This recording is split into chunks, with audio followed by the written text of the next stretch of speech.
sampah sembarangan. Udah tahu sampah biang masalah, buang sampah pada tempatnya lah. Iya ya, kalau bukan kita siapa lagi? Ayo kita buat Jakarta jadi bersih.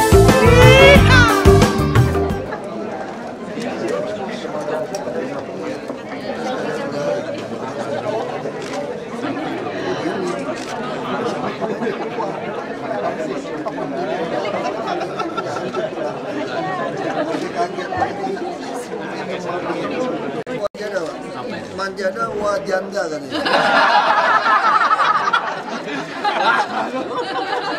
Jadi buku petunjuk, Pak. Kalau begitu buku berikutnya.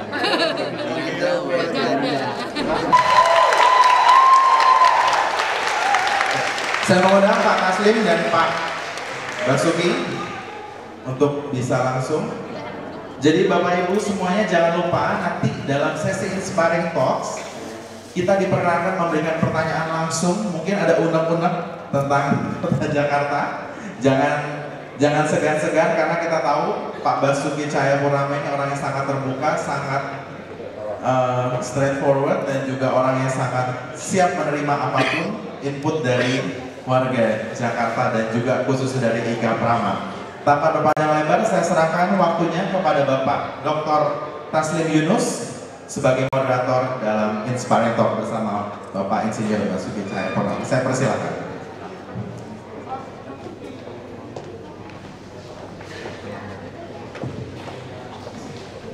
Terima kasih Bapak-Bapak dan Ibu-Ibu.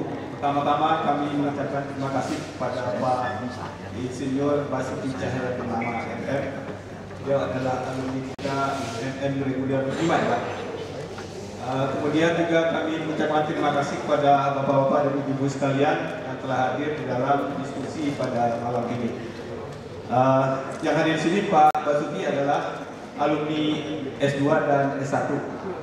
Yang muda-muda relatif adalah S1 dan mungkin angkatan Bapak juga banyak yang hadir di sini. Kami ingin dalam acara ini adalah yang kesekian kalinya dari Ika Prama untuk mengadakan pertama dulu kita istilahnya adalah Inspiring Talk. Kemudian ada namanya Leadership Forum yang itu adalah Leader.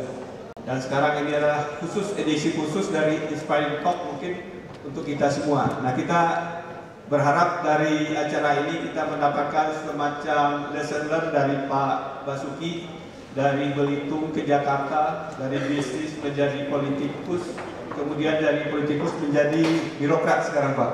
Mungkin perjalanan ini ada juga mungkin teman-teman yang berminat kali Pak untuk mengikutinya, dan mungkin juga ada suka dukanya yang barangkali yang kita ambil, jangan yang dukanya, yang sukanya aja barangkali Pak. Mungkin untuk mempersingkat waktu saya persilakan kepada Pak Basuki untuk memberikan sekitar 20 menit dulu Pak, nanti diikuti dengan tanya jawab Pak. Terima kasih Pak. Yang saya hormati, saya nggak lihat Ibu Dwi, kemana Ibu Dwi hilang?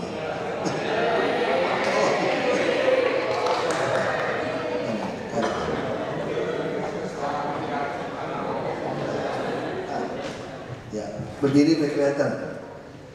Karena kalau tanpa Ibu Dwi, saya tidak mungkin masuk ke Prasetya Mulia.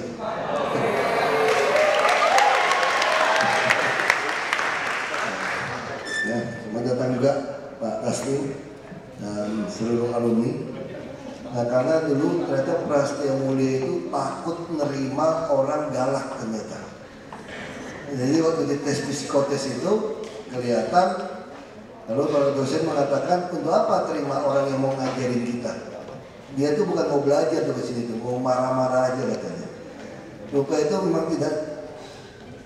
Waktu itu dosen berpikir tidak cocok. Tapi saya kira ibu kota harus dengan seperti itu karakternya gitu. Bisa kita ambil contoh. Ketika kita memberikan rumah susun kepada orang yang tidak punya rumah, dia begitu tidak rumah susun, dia jual 45 juta. Rumah susun hak sewa, padahal itu sewa dia. Lalu dia panggil, kenapa Anda jual? Oh, jawabnya sangat manusiawi. Saya dari lahir sampai umur 67 tahun tinggalnya di pinggir sungai dan tidak ada uang. Sekarang Anda kasih saya rumah susun, ada yang mau beli, ya saya balik ke sungai. Gampang kan? Ini sederhana sekali. Kita ingin pelatihan PKL. Kita tidak mau memusuhi PKL. Nah ini ilmu-ilmu dari Prasetya Mulia sebetulnya. Ilmu supply demand gitu kan. Jadi saya lihat Perda di Pemprov ini belum kuliah dia tentang ilmu penawaran dan permintaan dan penawaran, hukum pasar. Perda mengatur PKL itu tidak boleh jualan di trotoar maupun di taman. Coba lihat taman-taman Suropati, trotoar semua penuh nggak PKL? Penuh. Nah prinsip mau jelas ini gampang. Saya dulu suka ingat dosen saya Robi Chandra dan Robi Poniman. Nah, dia orang marketing. Ada Pak Robi ya? Ada Pak Robi? Tidak ada kan? Tadi ada ya? Nah, beliau tuh selalu orang marketing yang ceritanya. Nah, kalau mau cari-cari kita makin ingat. Iklan yang paling gampang mengingatkan tentang PKL itu adalah iklan yang laki bini lagi tidur, pengen bakso, buk, jatuh bakso itu. Jangan nonton TV kayaknya. Saya harus nonton TV, karena sih ini model-model begitu iklan masih sempat pencet remote. Mungkin nggak sempat nonton deh iklan. Kalau saya terpaksa harus nonton semua iklan, karena TV saya di kamar mandi, saya mandi saya nonton. Tidak ada waktu saja. Jadi iklan apapun saya telan aja udah. Jadi pengen bakso, buk. Nah saya katakan ini harus diubah. PKL tidak mungkin didatangi oleh pembeli. Yang ada dia mendatangkan diri ke pembeli. Nah ini beda. Oh tadi juga Pak apa itu ya? Itu bagian kasih tausiah ya. Terima kasih untuk buku Manjada Wajadanya. Bukan Wajanda ya berarti ya. Ini janda bukan janda ya. Terima kasih. Jadi kami ubah sekarang. Kami mulai data. Kami kerjasama dengan Bank DKI. Kenapa Bank? Karena data di bank itu paling baik. Cash management bank itu paling baik. Bank kita jadi baik. Kenapa? Dipaksa oleh dunia. Kalau Anda mau bertransaksi dengan kami, tentu sistem perbankan Anda juga harus baik. Jadi kadang-kadang kita mesti dipaksa. Nah, kami menggunakan sistem perbankan ini untuk mengatur cara nyewa rumah susun. Penyewa rumah susun kalau tidak ada rekening Bank DKI dia jasa dan dia di auto debit. Dia tidak ada KTP di rusun yang sama, tidak bisa dapat rekening bank. Surat perjanjian juga sama. Nah, kami mulai dorong setiap unit sama. Sehingga anak buah kita yang oknum-oknum main itu agak susah. Ada beberapa lapis untuk capil, lapis juga dari bank. Nah, saya cerita seperti ini sekilas 10 menit. Saya mau ceritanya untuk apa? Saya mau kasih gambaran. Jauh lebih gampang jadi pejabat daripada jadi pengusaha sebetulnya. Ini saudara kalau sekolah master lulus itu ya, masuk ke politik, cetek. Gampang, kenapa? Kalau jadi pengusaha kita suruh bikin bisnis plan, mesti pikirin pasarnya gimana, asumsinya gimana, pinjam duitnya gimana, kapan bayar gimana, join sama orang kontraknya gimana, terus kalau rugi gimana, bridgingnya berapa lama, waduh IRR-nya berapa, pusing kita. Saya aja udah lupa tuh balik ke dosen aja ilmunya. Makanya Anda kurang terlalu pintar di bisnis, ke politik saja. Politik lebih gampang. Saya contoh, saudara pengen membuat pabrik aqua, gitu kan? Baru minta izin saja, macam-macam sudah dimintain pajak. Pabrik begitu pegawainya mulai kerja, belum lihat rokok, belum pakai uangnya, dipotong pajak penghasilan. Nah, saudara beli bahan baku untuk produksi pabrik dikenain pajak 10%. Produksi jual dikenain pajak 10%.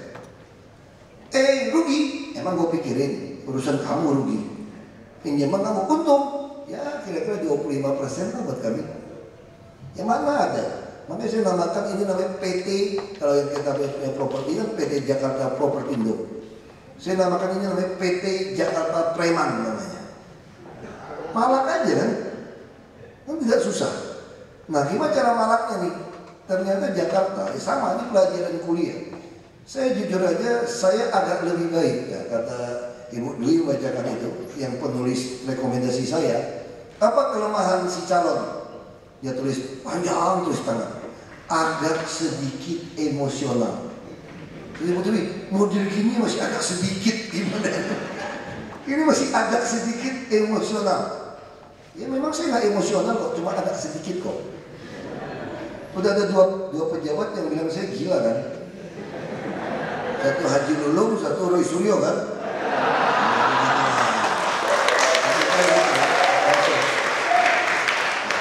Sebenarnya saya memang gila, cuma agak sedikit gila.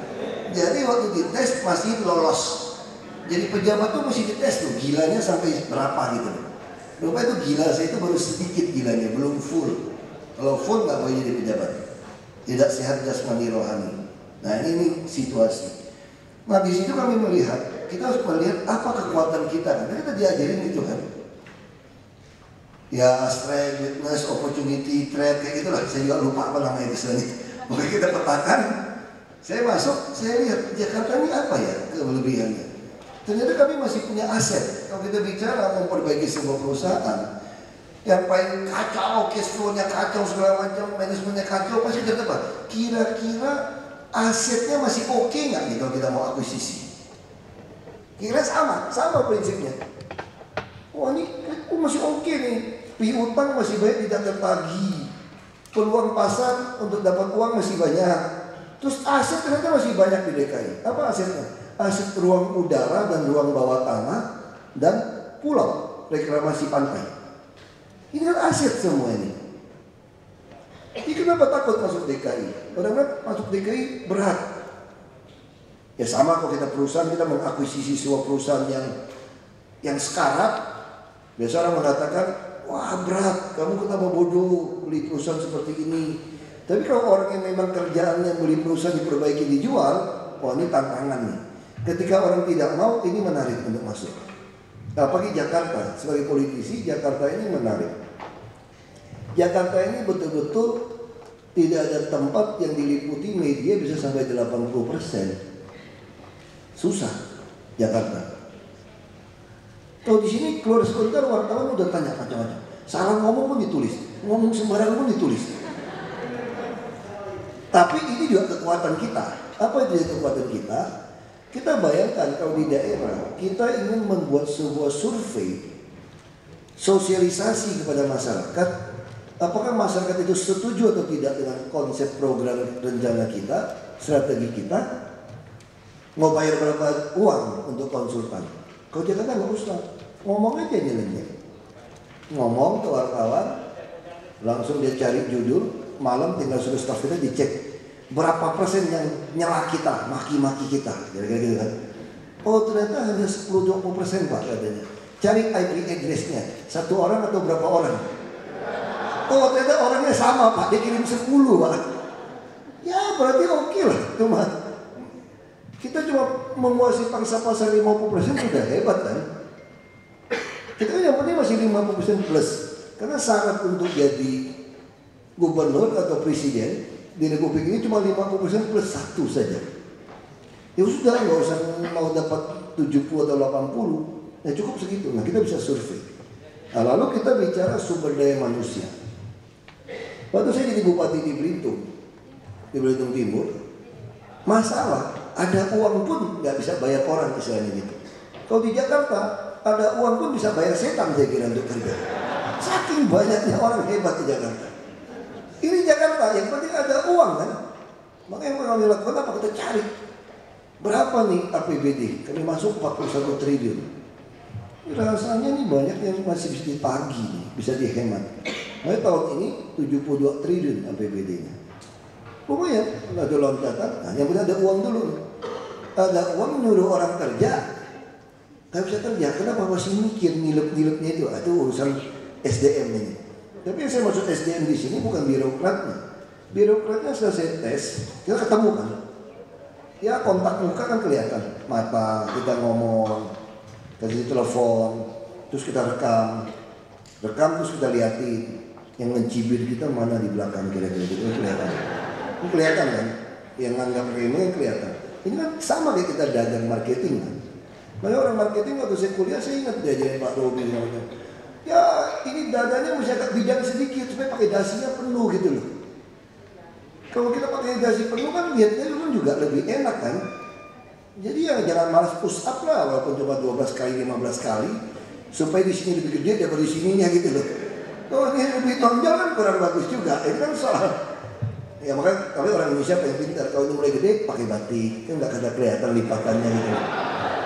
Nah kalau nanti rambutnya mulai agak botak kurang rapi gimana? Pakai peci jadi rapi kan. Makanya Bung Karno waktu tua pakai peci dia terus rapi kan. Ini cuma marketing, ini cuma bagian dari marketing. Di Jakarta itu lebih gampang. PNS kita, saya ketemu, saya berani yakin masih banyak yang baik-baik. Dia cuma nggak punya kesempatan. Nah, mari kita kasih dia lah tes seleksi promosi terbuka yang adil. Tidak memasukkan orang partai, tidak memasukkan teman atau siapapun. Anda tes saja. Ada psikolog, ada asesor di tes. Kalau memang Anda layak, ya Anda duduk. Anda tidak layak, ya kami turunkan.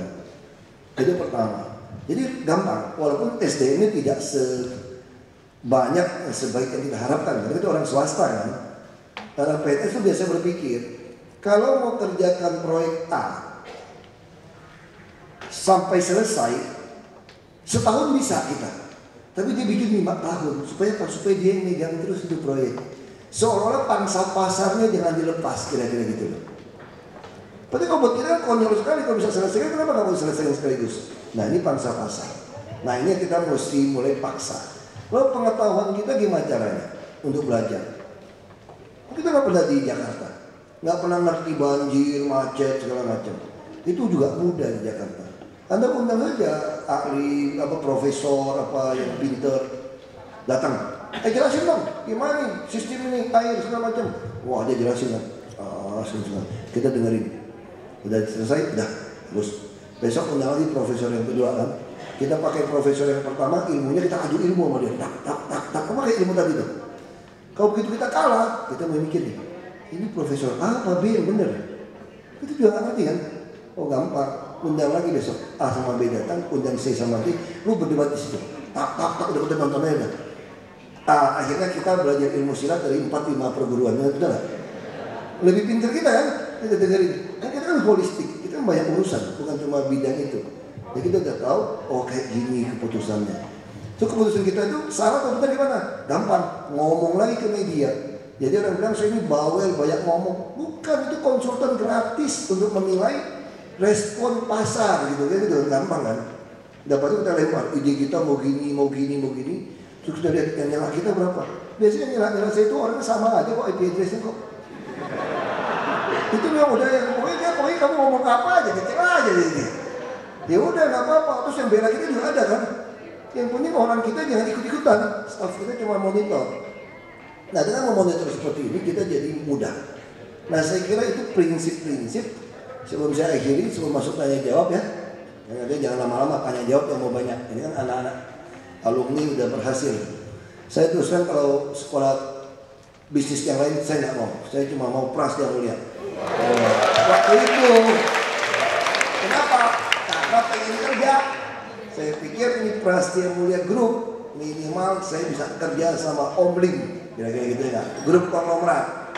Terus saya tanya, saya lupa tuh dosen apa ngajarin audit itu, saya lupa namanya. Pernah kerja sama Om Lim cerita. Terus saya tanya, kenapa tuh Om Lim datang? Semua wisuda disalamin.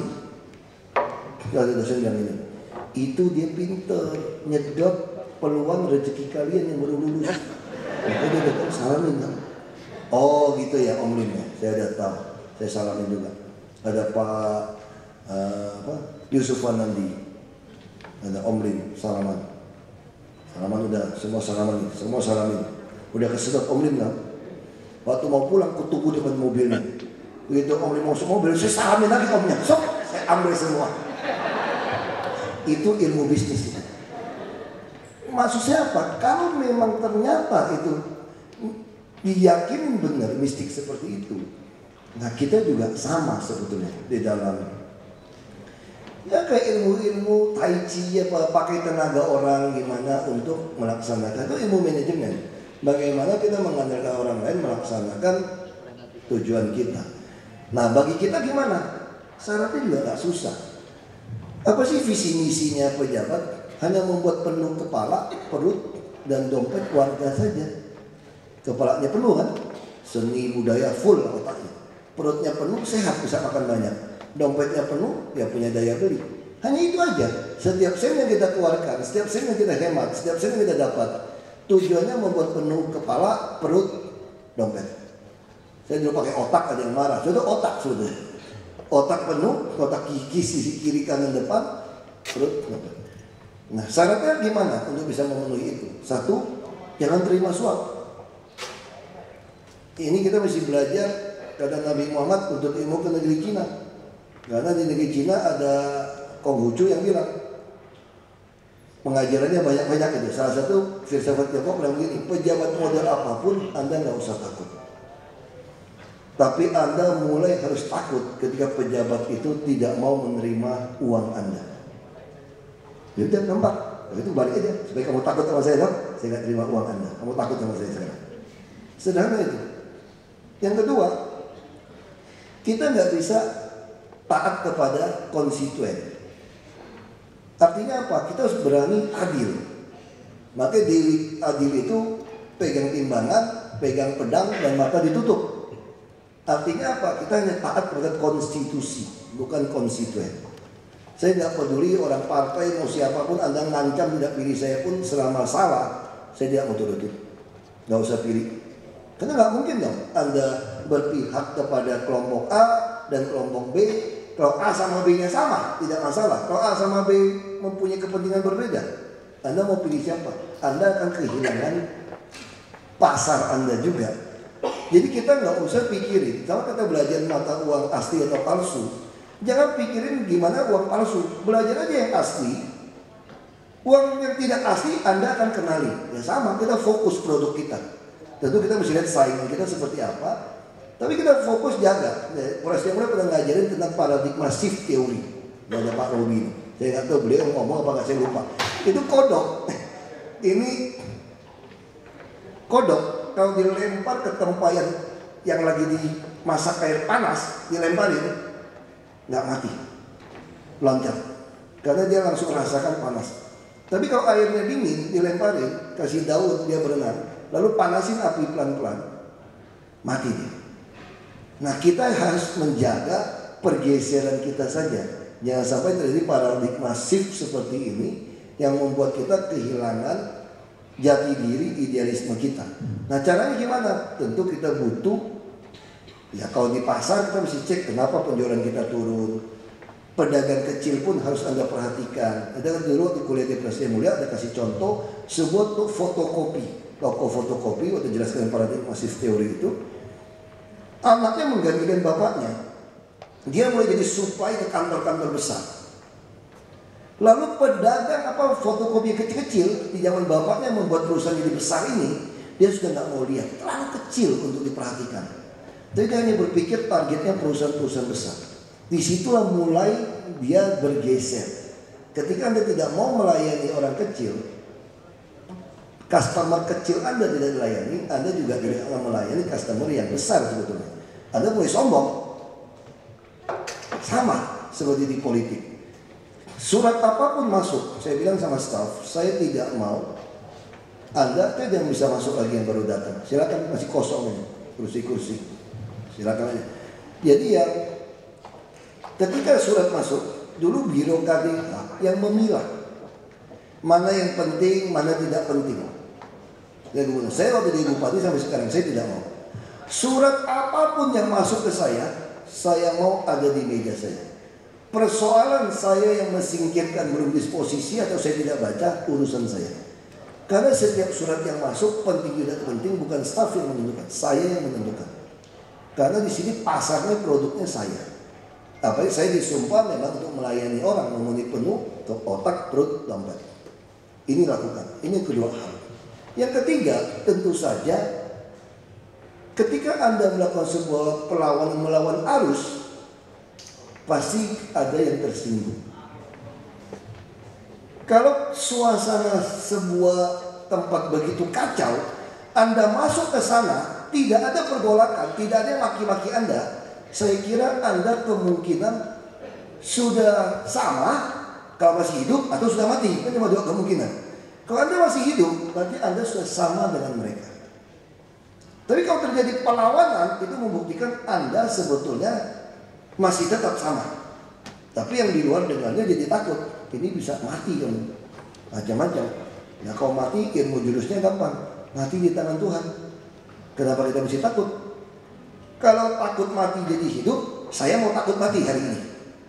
Tapi kalau memang pasti mati, ya ngapain capek-capek takut. Yang penting apa? Belilah asuransi yang cukup baik, yang banyak, yang besar. Selama perusahaan sudah terima. Ini juga pelajaran penting yang saya dapat di Prastia Mulia. Terima kasih.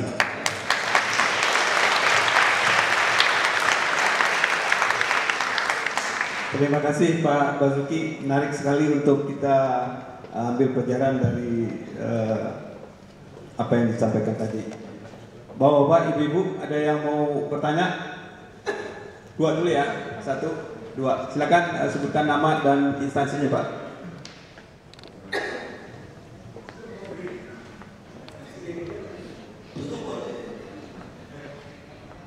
Selamat malam, saudara-saudara sekalian. Selamat malam, Pak Gubernur Basuki. Saya sudah berani mengatakan gubernur dan hakul yakin tanggal 22 Bapak jadi gubernur.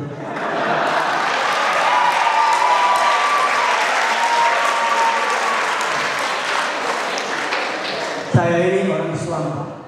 Saya takut mendahului Tuhan, tapi Tuhan mengatakan orang yang beruntung adalah orang yang berakal. Saya gunakan akal sehat saya mengatakan saya yakin. Jadi saya tidak mendulukan Tuhan. Saya turut perintah Tuhan, saya gunakan akal saya, insya Allah Bapak jadi gubernur. Pak Basuki, saya ini berdoanya lama.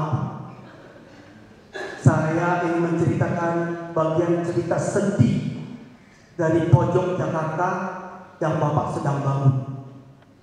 Kagum saya Bapak dengan Pak Jokowi membangun MRT ada, subway ada, kali sudah diberesin semua, bahkan di Bunci sana kami diperlebar, luar biasa. Tapi mungkin saya sebagai warga yang sama sekali tidak punya interest, tapi karena hati saya menangis Pak, saya bilang ya Tuhan, beri aku kesempatan ketemu salah seorang, apakah Pak Jokowi atau Pak Basuki. Doa saya dikabulkan Pak. Malam ini pada waktu saya membuka email, ada tawaran pertemuan dengan buka puasa dengan Pak Basuki. Saya bilang, this is opportunity. Dan saya ingat pelajaran Pak Robi. Pak Robi bilang, the same opportunity will never come. The same opportunity. Wah ini mahal saya bilang, saya daftar. Dan Pak Basuki ceritanya begini Pak. Saya ini tinggal di daerah Kalibata. Saya pernah keliling Pak. Pada waktu Pak Jokowi melelang jabatan camat dan lurah. Saya ini orang yang senang gitu melihat apa sih yang dibuat change. Saya suka change. Saya nggak suka kalau nggak perubahan itu saya gelisah. Perubahan hebat. Datang ke Kelurahan sampai ke Depok sana, sampai ke Lenteng Agung, wah bagus sekali. Tapi begitu saya lihat di kelurahan saya Kalibata, saya bersedih hati sekali. Apakah Pak Basuki atau Pak Jokowi tidak sempat melihat ini tempat? Tapi alhamdulillah Pak, laporan 2 hari lalu saya dapat berita kelurahan sudah pindah dan sekarang kelurahan akan dibangun 4 tingkat. Terima kasih Pak Basuki atas perhatiannya. Tapi saya ingat kembali Pak Basuki mengatakan infrastruktur tidak cukup, tapi harus yang penting adalah sumber daya manusianya. Saya sekarang bicara sumber daya Pak. Sumber daya kalau saya mengatakan, itu yang saya katakan mungkin lurah ini lupa dilelang. Kalau Bapak mampir ke Kalibata, mampirlah ke kampung kami, Bapak melihat jalan raya menjadi sempit, entrance masuk dari sempit, perumahan dipenuhi dengan gubuk-gubuk, dan bukan tidak mungkin itu semua ada upetinya. Saya nggak menuduh, mungkin. Padahal kelurahan ada di sana. Jadi Pak Basuki itu sampai satu. Yang kedua, cerita sedih lagi Pak Basuki adalah daerah kita ini bukan di pinggir kali Pak, bukan. Tapi hujan sedikit, bukan di rumah saya Pak, daerah saya yang bagus. Nggak jauh di sana ada satu kampung persis di belakang rekayasa industri. Itu ada aliran sungai kecil sekali yang saya yakin daya tampungnya kecil, apalagi sekarang sudah pertumbuhan apartemen di sekelilingnya. Itu hujan sedikit aja Pak Basuki, banjir. Satu malam jam 11 malam ada seorang ngetok rumah saya. Jangan berlinang air mata mengatakan, Pak saya warga Pak. Saya bukan RT Pak, saya warga, bukan warga, saya warga Pak. Kenapa Bapak? Istri saya lagi hamil nih Pak. Lalu kenapa hubungannya hamil dengan Bapak menangis ke saya? Pak, kasur saya basah. Saya bilang, naik ke atas, ambil kasur saya, pakai. Jadi jiwa saya memang begini Pak Basuki. Saya tidak ingin tersangka dengan uang. Cukup, Tuhan memberi saya uang cukup. Tapi saya ingin melihat rakyat ini ditolong Pak. Tolong Pak Basuki, saya sampaikan ini adalah Kalibata Timur 4 itu hujan sedikit, kampung itu terendam. Nah ini adalah hanya pengobat biru saya ke Bapak. Mudah-mudahan Bapak bisa mendengarkan apa yang saya sampaikan dan mudah-mudahan Tuhan membalas kebaikan Bapak. Assalamualaikum warahmatullahi wabarakatuh. Waalaikumsalam. Mungkin terlalu panjang nanti bisa jawab dulu Pak ya, supaya nanti tidak hilang ini. Satu lagi tadi, ya. Baik, selamat malam Pak. Nama saya Bima Cikuya, ME 37, masuk 2010, lulus 2012 Pak. Saya pernah 9 tahun di Bandung, hampir 9 tahun, masuk 2004, keluar 2013. Saya pindah ke bisnis jenis di Kota Tangerang Pak. Jadi rencananya membangun PTP dan melayani salah satunya bandara. Waktu saya di Bali, saya melihat bahwa sebenarnya salah satu sumber yang bisa disadari. Tetapi koordinasinya kurang bagus Pak, sehingga tidak pernah terrealisasi. Nah, ketika saya di Tangerang juga sebenarnya bisa melayani Jakarta, karena wilayah barat itu airnya dari Serpong muter 30 km baru sampai ke Tegalau dan Cikarang. Sementara kalau ditarik langsung dari Sungai Cisadane itu hanya 10 km. Saya rasa itu lebih simpel dan kerjasamanya bisa. Saya percaya ke depan lebih simpel. Jadi kerjasama antara Kota Tangerang sebagai pengelola salah satu air dan Jakarta Barat sebagai pelanggan itu bisa terrealisasi, dan memang investasinya tidak murah. Saya rasa kalau swasta yang invest itu akan sama untuk tanah aja. Saya rasa itu lebih dari 200 miliar untuk bangunannya 400 miliar. Dan ini proyeknya bisa 2 sampai 1 tahun untuk membangun PTT yang besar dan untuk bisa melayani sampai 1.500 meter detik. Dan saya rasa memang kalau bangun lebih besar bagusnya yang kalau Bapak bilang kalau bangun itu bagusnya dari negara maju gitu Pak ya. Nah saya rasa juga kalau bicara PTT bagusnya memang kualitas yang bagus supaya tahan seperti di Dombongan itu 50 tahun dipastikan bisa berjalan. Jadi masukan dari saya bersedia untuk menyumbangkan pikiran, bahkan tenaga juga untuk memberi masukan kepada Bapak. Tadi benar ada Profesor A, Profesor B, saya rasa mungkin saya jadi Profesor F Pak, memberi masukan. Terima kasih Pak. Terima kasih. Sementara buat dulu Pak. Silakan Pak. Ya, yang pertama saya kira soal banjir Pak ya. Pasti masih banjir sekarang Pak. Nah yang jadi kesulitan kami lagi kejar bangun rumah susun. Rumah susun sudah selesai, memaksa dia pindah juga masalah. Saya menyediakan TV kulkas saja, itu dianggap melanggar HAM, memaksa orang keluar. Dan dia mengatakan saya sudah dari tahun 70 di sini. Padahal dia tinggal di dalam bantaran sungai, di pinggiran sungai. Saya anak geologi. Kalau Anda tinggal di daerah aliran sungai, itu pasti hujan akan banjir. Ini alami. Nah masalahnya Jakarta itu orang dudukin. Nah terus ada masalah sungai ini 13 sungai juga pusat. Nah kemarin baru saya agak kesal juga, Cideng disempitin. Normalnya kalau bicara sungai ya harus selebar mungkin, bukan ditambah kecil. Alasan dari pusat, ini kami dalamin. Ya nggak bisa tuh ada lumpur, tapi kita nggak bisa berdebat. Jadi kalau ngomong kasar, kalau Pak Jokowi nggak mau nyebrang ke Merdeka Utara, saya pun mau nyebrang sebetulnya. Karena kita kasar. Jadi ini seperti itu di situasi yang ada. Bisa contoh ada anak pengemis tidur di kolong jembatan, tidur di papan, lalu jatuh, balita, meninggal. Nah cerita ini udah terlalu banyak. Nah sama seperti di Season City, saya bertemukan orang katarak sama istrinya tinggal di bawah kolong jembatan, pindah ke rumah susun, dia nggak ada uang, jalannya aja susah, istrinya juga katarak, gimana?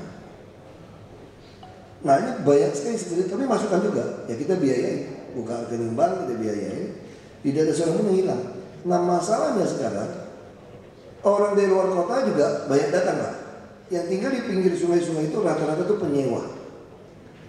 Yang nyewainnya orang Jakarta. Jadi program kami akan hilangkan kawasan kumuh. Mudah-mudahan 7 tahun, 10 tahun beres. Habis lebaran kami akan bersihkan semua namanya jalan inspeksi kereta, sungai. Tentu kecepatannya tergantung rumah susun yang kami siapkan. Jadi pola kami, Anda harus kami paksa masuk ke rumah susun. Kalau Anda tidak mau masuk, kami sikat aja, nggak motor. Orang bilang Anda kejam. Ya saya bilang terserah Anda menilai seperti apa. Nah jadi situasi itu pengemis. Coba lihat Masjid Sunda Kelapa.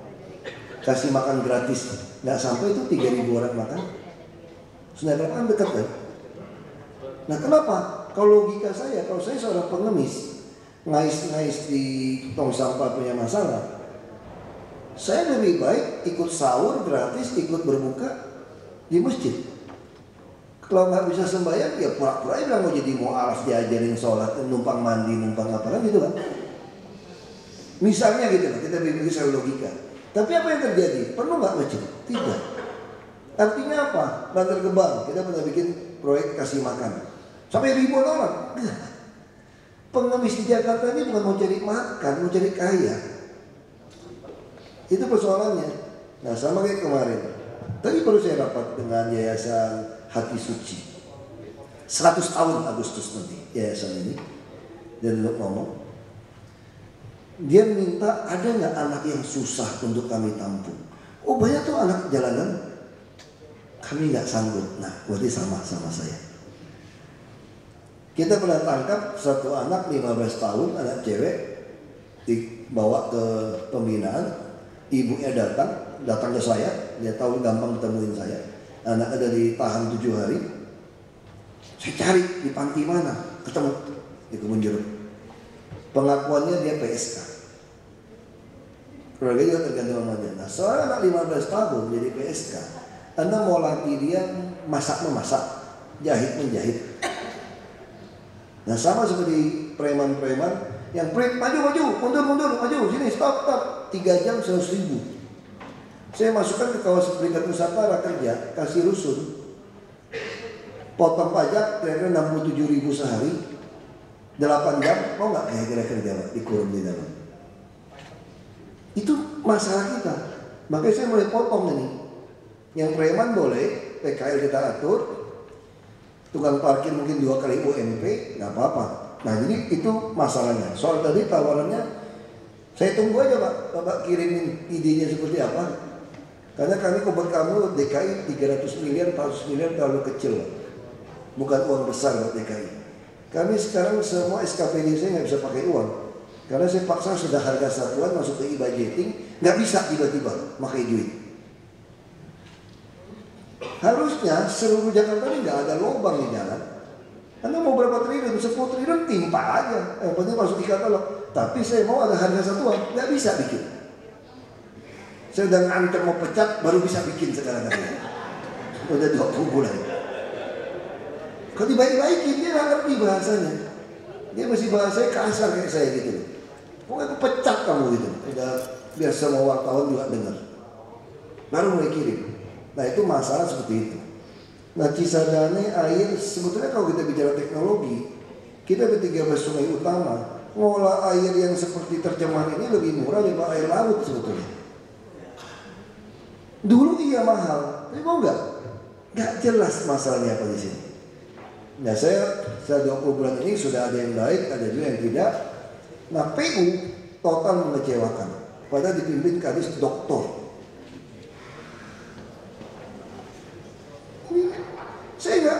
masalah itu, misalnya contoh kayak tadi pagi, kami kerjasama dengan FKUI dan RSCM. Rumah sakit kami kita tidak banyak rujukan, karena kalau orang miskin dirujuk ke rumah sakit daerah, itu transportnya berat, keluarga yang nungguin berat. Jadi bagaimana mendatangkan rumah sakit itu di kecamatan? Kita naikkan puskesmas kita sekelas rumah sakit. Ini image marketing juga. Kalau kesannya puskesmas orang nggak percaya. Tapi kalau rumah sakit umum, wah lumayan. Tapi dokternya gimana? Kita kerjasama dengan RSCM, FKUI. Jadi standarnya kita bikin seperti itu. Ini kan perlu dibayar. Nah bentuknya apa? Hibah kepada FKUI dan RSCM. Nggak turun-turun hibahnya. Alasannya apa? Ada larangan KPK tidak boleh hibah ketika pilpres. Itu hibah yang jenis apa, bos? Hibah pro ini kan institusi. KNPI, apa bukan KNPI? KONI tidak boleh diturunkan hibahnya. Komisi-komisi negara tidak boleh diturunkan hibahnya. Cari-cari alasan pinternya itu. Udah marah baru bikinin. Nah, bikin boleh hibah. Begitu turun suratnya, nggak bisa dicairkan. Kenapa? Waduh, pinternya luar biasa. Hibah ini dia tulis di pasal terakhir. Surat keputusan ini mulai berlaku sejak ditetapkan. Berarti yang udah keluar duit Januari nggak boleh. Padahal SK yang lama kalau telat seperti ini, SK gubernur ini berlaku surut dari 1 Januari 2014. Mereka nggak mau bikin. Tapi apa tadi saya belum panggil? Kasih saya alasan Anda. Begitu rajinnya mengubah format yang sudah ada di komputer dan menghilangkan. Oh Pak, ini memang sama saja Pak. Ini sama. Santun, semua santun. Nggak kayak saya marah-marah. Santun. Ini memang begitu Pak. Oke. Kalau gitu ada 2 presiden hukum. Saya bukan orang hukum, tapi saya ngerti saya bilang. Ada Pak Robi dulu masih jadi macan terbang, ngerti finance, ngerti marketing. Dulu beliau lupa bilang masih ngerti hukum. Kalau orang bisnis mesti begitu kita. Selain sewa orang kita mesti ngerti hukum. Saya bilang kenapa Anda tidak lakukan di awal SK yang lama? Oh itu sama saja Pak. Kalau sama saja mana surat notulen rapat dengan BPKP bahwa kalimat ini sama. Bagi saya ini implikasi hukumnya beda dengan kalimat yang seperti ini. Udah gak niat. Nah itu persoalan saya di sini. Tapi ya bertahap. Saya lagi tunggu Pak Jokowi udah resmi. Kalau saya nggak boleh ganti orang, kata Mendagri. Harus minta izin Mendagri. Tunggu aja, tunggu resmi. Gue ganti-gantiin semuanya.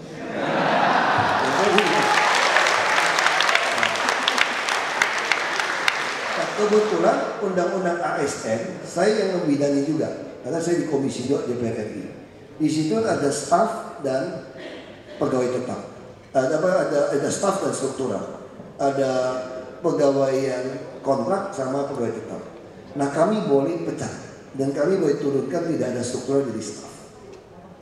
Kita lagi tunggu presiden kurang berani tanda tangan PP-nya. Tapi undang-undang sudah oke. Ya, kita harap presiden baru berani. Saya lagi membuat sebuah remunerasi gaji saya mau naikkan seperti swasta. Bila perlu lebih mahal daripada swasta. Wah, semua PNS senang. Saya bikin sistemnya. Saya jangan senang dulu. Ini ada bahaya buat kalian. Tahu kenapa? Undang-undang ASN juga mengatur saya boleh mengambil swasta menjadi pejabat eselon 2. Begitu presiden tanda tangan. Nah kalau saya sudah naikkan gaji ini, saya bisa bajak pegawai swasta untuk masuk. Toh ada keluar lagi juga sama, punya pengalaman kerja. Kalau pernah pengalaman kerja di pemerintah, jadi saya sengaja naikkan dulu. Nah saya lagi memformulasikan, membuat sistemnya, softwarenya. Bagaimana cara penilaiannya, bagaimana sistem. Karena pemerintah sedikit beda dengan swasta. Nah kalau ini jalan tahun depan, kita mungkin akan lebih cepat. Nah saya perkirakan 2016 akhir, 2016 awal, sistem bus kita sudah beres. Koridornya belum beres. Jadi kita udah bisa tiap 7 menit itu sesuai SPM itu ada bus. Nah kemarin beli bus banyak, 1 IP address, gila nggak? tender pakai e-procurement katanya. Begitu dicek, udah harganya markup, ini kata-kata hasil audit ini. Yang perusahaan yang ikut tender itu satu IP address. Aduh bodohnya saya pikir. Saking ngoplitnya itu loh. Addressnya sama. Berarti satu kantor kan, satu wifi pakainya gitu. Untuk ngajukan tender, gila kan? Itu pun ketawa. Itu pengadaan bus kemarin itu satu IP address ya. Itu betul-betul gila ya. Ya udah jangan dibayar, ribut lagi marah sama saya, sudah. Nasib udah saya memang dimarahin terus dari orang-orang yang nyolong sebetulnya. Kalau orang nggak nyolong sama saya senyum-senyum, aja senyum-senyum semua. Bukan anak-anak. Terima kasih kita applause kepada Pak Basuki. Bapak-bapak ada lagi yang mau tanya Pak Ping, kemudian yang di belakang kacamata, kemudian satu lagi yang di depan ya, 3 ya. Silakan Pak Ping.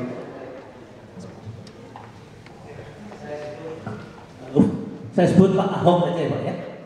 Oke, gampang Pak. Mengenai komunikasi Pak, saya orang Solo. Orangnya ya saya halus Pak ya. Approach-nya halus, alon-alon, asal kelakon. Ya, kadang-kadang bisa cepat bisa. Tapi marahnya lain. Kemudian Pak Jokowi adalah tipis-tipis orang Solo, saya tahu. Saya tidak berarti. Kemudian Pak Ahok, orangnya adalah orang bisa dikatakan tadi Bu Dwi mengatakan agak temperamen. Kalau menurut saya temperamen, dan itu betul dan bagus. Saya suka sekali. Kemudian dalam berkomunikasi sehari-hari dengan Pak Jokowi, bagaimana Bapak bisa mengkonsolidasikan ini semuanya sehingga menjadi suatu keputusan yang telah dijalankan. Tetapi saya yakin pasti ada suatu ya, perasaan-perasaan conflicting yang tidak bisa diterima. Bagaimana Bapak mengatasi? Dan saya yakin setelah Oktober 21 lagi Bapak akan lebih lepas. Dan kemudian Bapak mencari wakil gubernur yang bagaimana? Mungkin ada di antara kita. Kalau iya, saya akan mencalonkan Pak. Terima kasih. Dan saya lihat ya dari presentasi Pak Ahok ya, beliau bisa, Pak Ahok bisa menyederhanakan sesuatu yang sulit dan itu menjadikan suatu konsep dan filosofi beliau. Marilah kita di kelas yang mulia juga mungkin ada para faculty member ya, kalau memberikan sesuatu yang logik saja ya. Jangan berbelit-belit, jangan terlalu hebat-hebat. Jadi yang simple, karena dari yang simple itu kita akan mudah sekali tahu tujuannya, ide, konsep dan keberanian bertindak. Terima kasih Pak Ahok. I'm proud of you.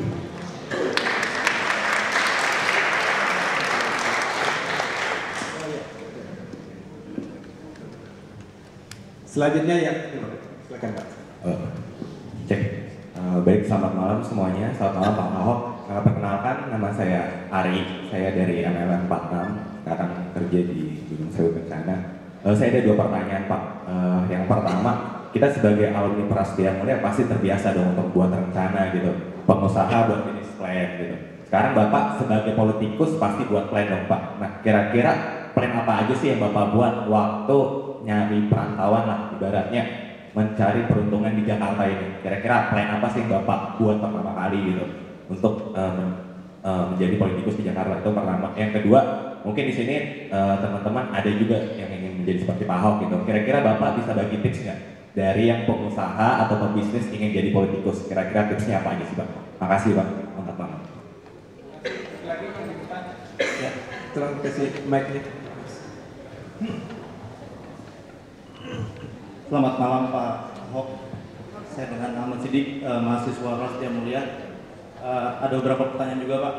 Yang pertama, Pak Jokowi most likely akan jadi presiden dan Bapak akan jadi gubernur. Kira-kira dulu sebelum Pak Jokowi mencalonkan udah ada obrolan Bapak nih nanti kalau jadi presiden program-program apa aja yang Bapak akan speed up gitu ya, karena beberapa program kabarnya kan terganjal karena koordinasi dengan pusat.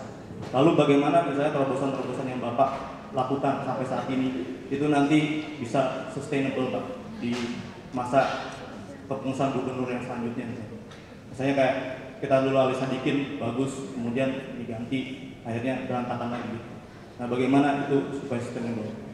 Dan yang kedua, di 2019 apakah Bapak akan mendampingi Pak Jokowi maju sebagai Wapres Pak? Atau bahkan Bapak akan maju sendiri di presiden Pak? Terima kasih Pak. Terima kasih. Juga dulu Pak Basuki, silakan Pak. Terima kasih.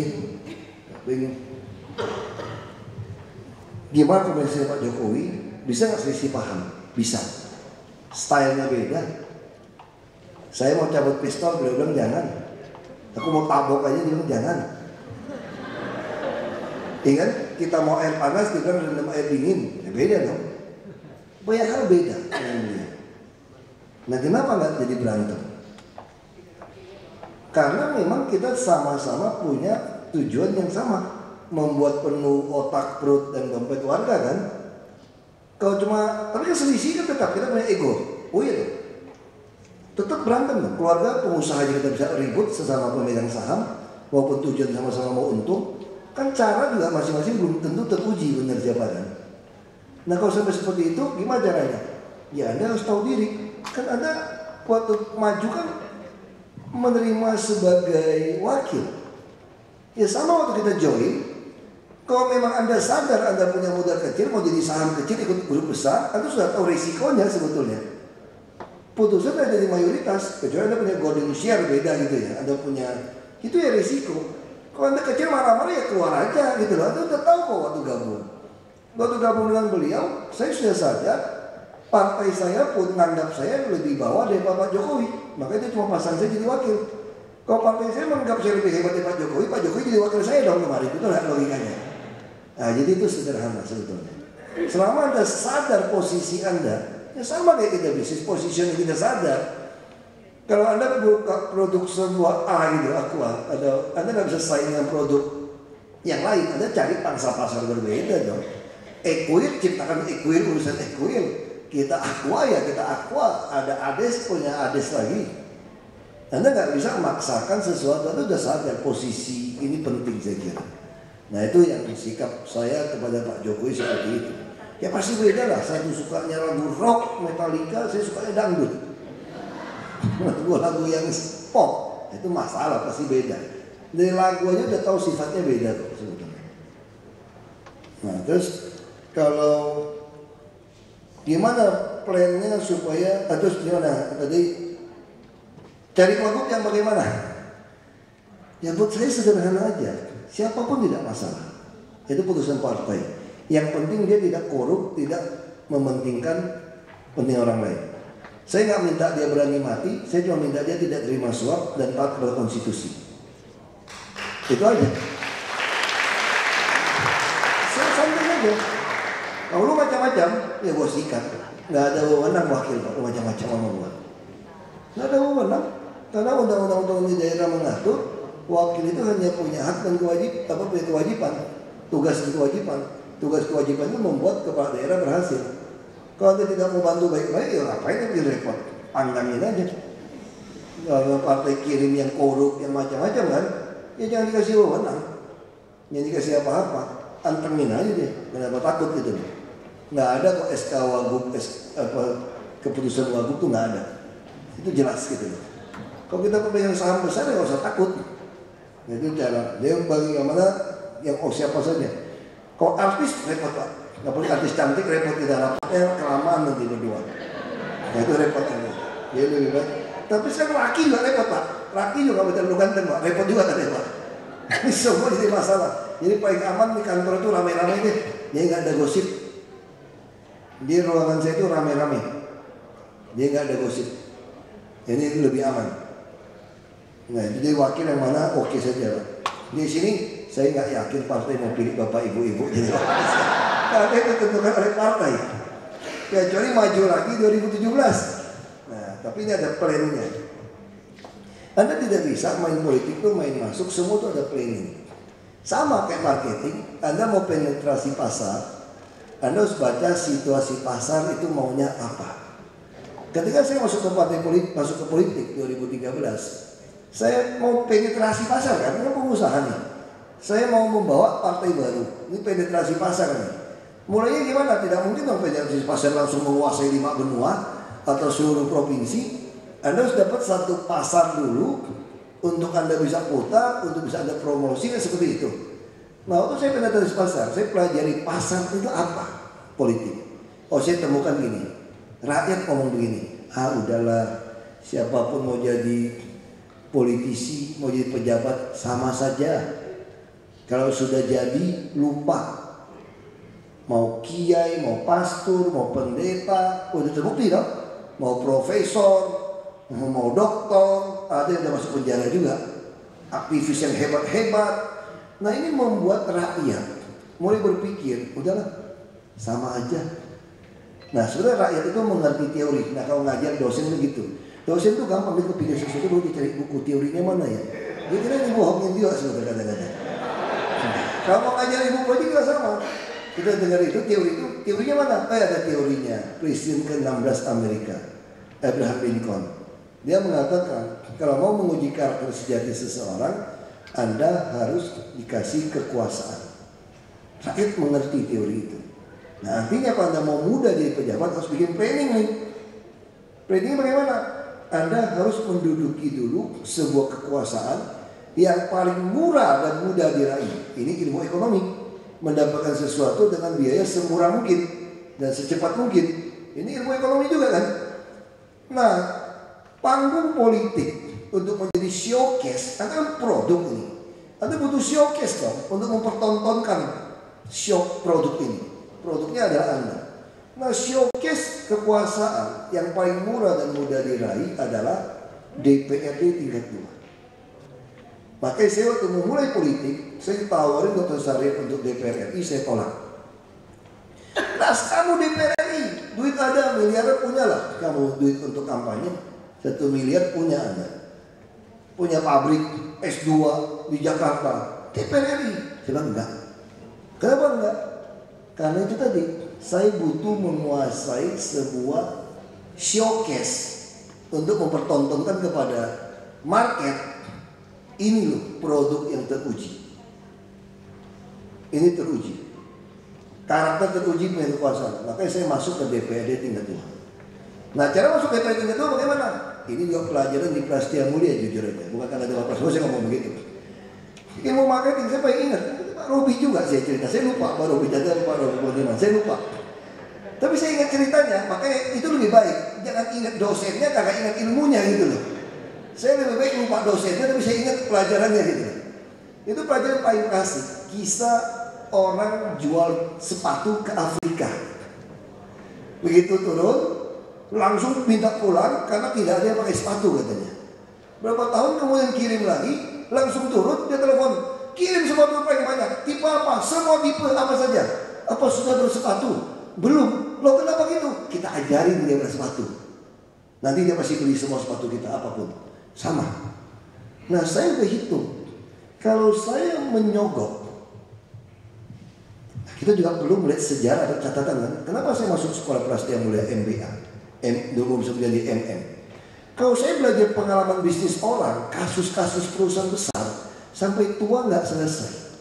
Ini kasus-kasus perusahaan begitu besar, semua pengalaman SDM segala macam dirangkum 2 tahun 16 bulan gitu selesai. Ya sama. Kita harus baca sejarah. Kata Bung Karno, jangan lupa sejarah. Sejarah itu mengatakan apa? Ketika kita melihat sejarah, misalnya contoh, saya Kristen. Sejarah Nabi Isa. Nabi Isa itu apa yang kurang dari Nabi Isa? Bangkitin orang mati pun bisa kan? Kasih makan 5 roti 2 ikan sisa 12 bakul, 7.000 laki-laki, 5.000 laki-laki dewasa, nggak terbilang perempuan dan anak-anak. Luar biasa loh, mukjizat nyembuhin orang. Begitu berapa hari kemudian di hadapan Pilatus, voting head to head. Pilatus ngomong begini, saya punya tradisi membebaskan penjahat sebelum menjelang Paskah. Siapa yang mau kalian pilih? Yesus yang gak ada salah atau Barabas penjahat, perampok, pembunuh? Yesus perlu kasih makan nih orang-orang ini berapa hari yang lalu. Voting head to head. Dan si Pilatus ini menyalahi masa tenang kampanye. Tinggal pemilihan masih kampanye dia. Gitu? Ini penjahat dan dia black campaign lagi kurang aja nih. Tapi itu jangan pilih Barabas toh. Ini Yesus baik-baik ini. Tahu hasil votingnya apa? Kalah Yesus sama Barabas. Jadi ke orang politik, baksos kasih makanan, baksos kesehatan, Anda tidak belajar sejarah. Nabi Isa sudah dikalahkan oleh penjahat pembunuh. Jadi jangan ikutin cara marketing seperti itu. Ya marketingnya gimana? Kita ajarin. Kan ini mirip-mirip orang yang nggak pernah pakai sepatu kan? Rakyat tiba-tiba pasca reformasi tidak percaya siapapun. Ini plan. Gak percaya siapapun. Lalu kita bilang, saya bisa dipercaya. Agak sama saja. Lu percaya sama saya? Kan susah. Tapi kan kita bisa dapatkan posisi sedikit. Makanya dulu saya mesti jadi ketua partai supaya dapat nomor 1. Sisa kursi juga jadi. Kalau sekarang nggak usah suara terbanyak. Kalau lingkungan Anda, teman-teman kuliah Anda aja kagak mau pilih Anda memang tengil jujur aja. Nggak mungkin teman-teman kita sekampung. Kalau Anda punya karakter teruji, misalnya seorang pengkhotbah kasih tausiah ustaz, begitu dia nyalon atau pendeta, jamaahnya aja kagak mau pilih dia, ini kira-kira tengil nggak dia? Itu logika aja gitu. Tapi Anda juga jangan jual agama, jual susuku, apa Anda kalah kayak Nabi Isa. Jadi itu yang kita lakukan. Jadi saya mendidik, saya mulai ngajarin orang, kamu harus pilih pejabat yang bersih. Kalau bersih itu bisa membuktikan pajak yang dia bayar, biaya hidup dia, dan hartanya kira-kira semirip lah. Itu penting. Yang kedua, dia mesti transparan. Selama hidup kita kenal dia di kampung. Makanya saya kalau boleh Jakarta nggak ada yang kenal saya. Kalau di kampung saya orang kenal saya dong, masa nggak kenal saya? Dia kayak liburan kuliah pulang. Nah, begitu dapat duduk di situ, Anda jangan nyolong. Begitu Anda tidak nyolong, rakyat mulai percaya. Tadi kan dia masih coba-coba, ya udah deh, frustrasi kita coba deh. Kadang-kadang orang juga jadi golput, ya udah kita coba deh. Begitu dicoba, ya udah. Saya hanya 7 bulan di DPRD. Padahal tempat saya itu 93% Muslim. Masyumi lagi. Fraksi Bulan Bintang menangin kursi 55%. Gimana mau ribut? Orang Kristen hanya 0,8%. Makanya pelajarannya kalau mau jadi politisi ke gerejanya 8 kali seminggu. Biar orang kenal itu keliling-keliling semua gereja. Saya diajarin dari orang itu. Saya bilang sekali aja udah kebaikan gue datang ngantuk yang minta ampun. Nah, kira-kira gitu kan mau 8 kali. Aduh, yang bener aja kira-kira gitu kan. Anda berdasarkan suku, agama, ras. Anda membuat segmen pasar Anda jadi sempit. Pesaing Anda terlalu banyak. Makanya kalau dalam kuliah tuh ada namanya itu niche market, pasar, ceruk pasar bahasa Indonesia itu. Ceruk pasar. Dulu tuh belum ketemu kata ceruk pasar waktu saya kuliah. Belum ketemu tuh bahasa Indonesia dulu. Terakhir kalau saya baca namanya ceruk pasar. Sama.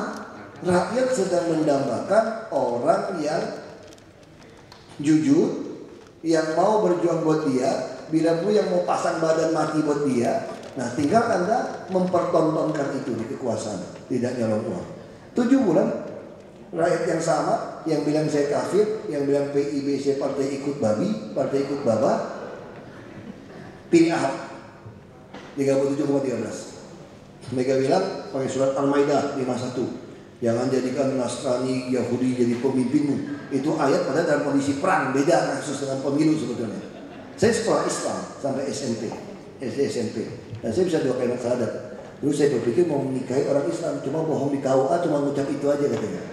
Ya udah saya hafalin 2 kalimat syahadat. Gampang kan? Kan gampang kan kira-kira. Nah, itu orang marketing. Bapak itu jodoh beda katanya. Ini Ini saya sekolah Islam. Saya cuma nggak bisa ngaji karena habis sholat Isya diusir keluar masjid. Orang kafir nggak boleh masuk ke masjid. Kalau bisa masuk, mungkin saya hafal 30 juz kali. Dan surat serak begini bisa menang MTQ. Memang tingkat provinsi gitu kan, tingkat kabupaten saya. Tapi saya pernah jadi ketua umum panitia provinsi MTQ. Dan saya bupati di tempat yang muslim, mereka nggak pernah berpikir saya akan jadi bupati. Mereka udah rancang, ini planning. Yang jadi ketua panitia MTQ adalah Bupati Belitung Timur, karena paling islami. Jadi Bangka Belitung pertama kali mengadakan MTQ provinsi, panitianya adalah Bupati Belitung Timur. Dan nggak pernah kepikir Ahok bupatinya, ini celaka ini. Ya sudah, ukur beduk. Peresmian kan, untung tidak keluar naga barongsai. Aja ngerti ya. Yang nanti lagi pakai peci nggak boleh keluar bareng saya kan. Jadi kita baik lagi soal tadi. Jadi proses marketing planning tadi itu seperti itu.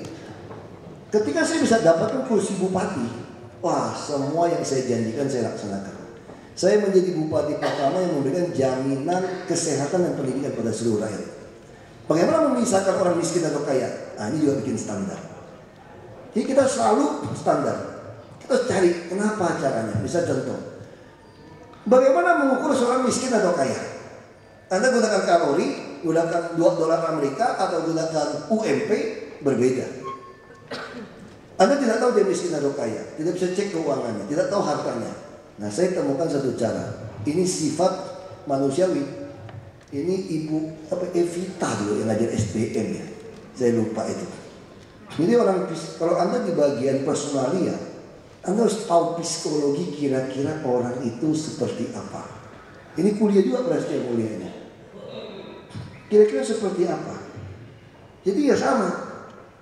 Ketika kita melihat orang gitu ya, kan kita mesti tahu oh kira-kira gelagatnya dia sukanya seperti ini, dia tidak seperti ini. Itu kita pelajari harapan dia apa. Nah sekarang sama. Ketika kita menentukan miskin kaya, gampang. Orang miskin itu tidak pilih dokter. Orang kaya belum bilang dokter mana yang bagus. Orang miskin enggak. Orang miskin tidak bisa jauh-jauh dari rumah sakit karena ongkos. Ini sifat. Kita udah kenalin sifatnya masing-masing. Lalu kelas 3 itu 10 ranjang opname.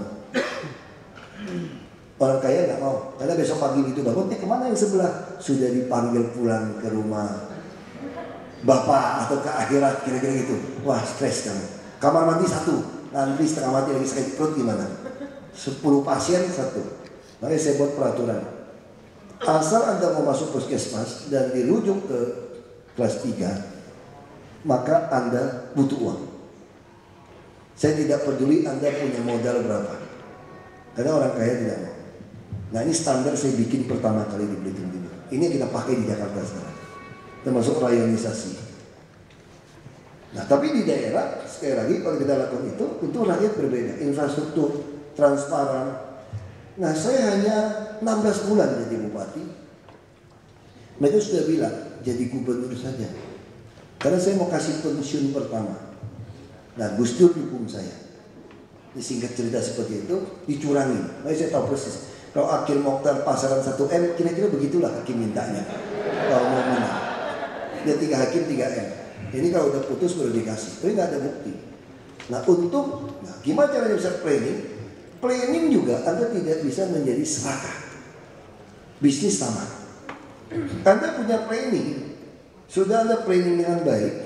Anda tidak boleh tiba-tiba keluar dari planning hanya karena Anda berpikir akan dapat lebih. Itu pelajaran bisnis yang sering sekali kita gagal. Kita udah punya planning gitu baik, hanya ada tawaran sesuatu yang kita sudah ragu, lalu planning kita ini kita berantakin. Nah sama seperti saya. Saya kenapa mau jadi gubernur? Selain ada sebuah pensiun 2007 waktu itu 16 bulan, saya minta gubernur menyiapkan. Gubernur tidak mau. Saya pengen Bangka Belitung ada pensiun pertama, sehingga semua orang punya jaminan sosial. Ini penting. Dan kita 2015 akan menghadapi AFTA, Masyarakat Ekonomi Asia Tenggara. Kalau 8 tahun saya masih sanggup menyiapkan Bangka Belitung jadi hub untuk pertempuran AFTA. Makanya saya mau. Tapi begitu gagal, saya mau jadi gubernur di Sumut, gendengan. Gak apa-apa. Kalau di Sumut saya 7 tahun saya siap menyiapkan Sumut untuk pertempuran AFTA. Karena Sumut saya bisa pindahkan barang dari Selat Malaka sampai ke Samudra Hindia, dari Belawan sampai Sibolga dengan kereta api. Kereta api sudah sampai trek sampai Pematang Siantar. Dan Sumut punya dataran rendah pantai sampai dataran tinggi.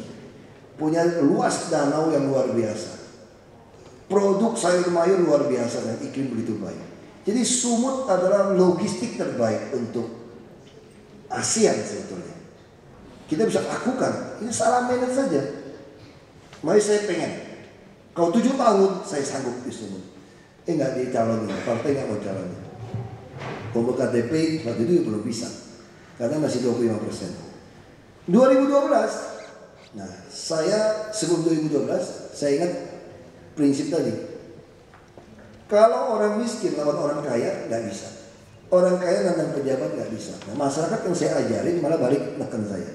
Bapak kan bilang kalau bukan pejabat nggak bisa nolong kami. Bapak jadi pejabat lagi loh Pak. Masuklah saya ke DPR RI. Lewat partai mana? Ya partai Golkar. Partai saya sudah nggak bisa maju. Nggak lama dikasih nomor bawah. Saya yakin bisa. Tapi kadang-kadang harus percaya. Saya nggak tahu kadang-kadang itu bisnis percaya. Itu kenapa saya percaya ada Tuhan kadang-kadang. Ada bukan kadang-kadang, tapi saya percaya betul-betul ada God's providential control. Itu yang guru agama Islam saya katakan. Ketika Anda punya nawaitu saja, ada niat yang tulus, itu Tuhan penuh. Makanya saya katakan manjada wajada tadi. Asal Anda sungguh-sungguh berusaha, kamu pasti berhasil. Asal jangan sungguh-sungguh berusaha, Anda dapat janda gitu ya. Itu harus hati-hati kalimatnya itu. Ini menarik. Itu yang saya lakukan. Saya mau kembali ke Babel. Ketika KTP tidak terkumpul di Jakarta. Tidak. Karena planning saya sangat jelas. Saya menyiapkan Indonesia untuk bisa bersaing untuk AFTA. Kalau saya pulang ke Bangka Belitung 2012, saya nggak sanggup menyiapkan infrastruktur. Infrastrukturnya sudah siap. Tinggal softwarenya kita atur, adalah Jakarta. Soal nanti 2022 kekurangan bandara kita bisa bangun. Saya rencana bangun Ali Sadikin Indonesia Airport. Soal nanti New Tanjung Priok jadi kita defisit 1,5 juta TEOS, saya bisa bangun pelabuhan. Tapi yang sudah ada ini yang terbaik.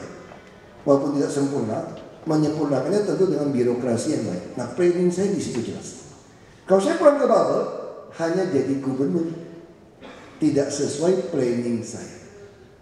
Makanya saya planning semua. Bahkan rumah pun saya beli. Saya beli tanah lebih besar, bangun rumah gubernur. Supaya ada ajudan, polisi tinggal di ruangannya seperti apa, ruang rapat sebulan seperti apa. Karena saya belinya di awal 2011, pengen jadi gubernur DKI, tidak pulang ke Babel.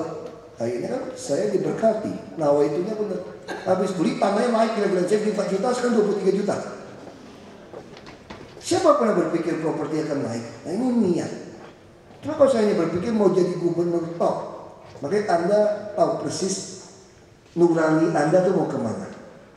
Itu yang saya katakan, Anda lakukan ini semua. Sama diajarin di kuliah kan, kita bukan mensediakan shareholder seperti dulu-dulu, tapi stakeholder. Itu yang selalu saya ingat, saya katakan. Nah ini sama prinsipnya. Ketika Anda berpikir mengusahakan kesejahteraan stakeholder, itu juga adalah kesejahteraan kamu. Karena kamu adalah bagian dari sini.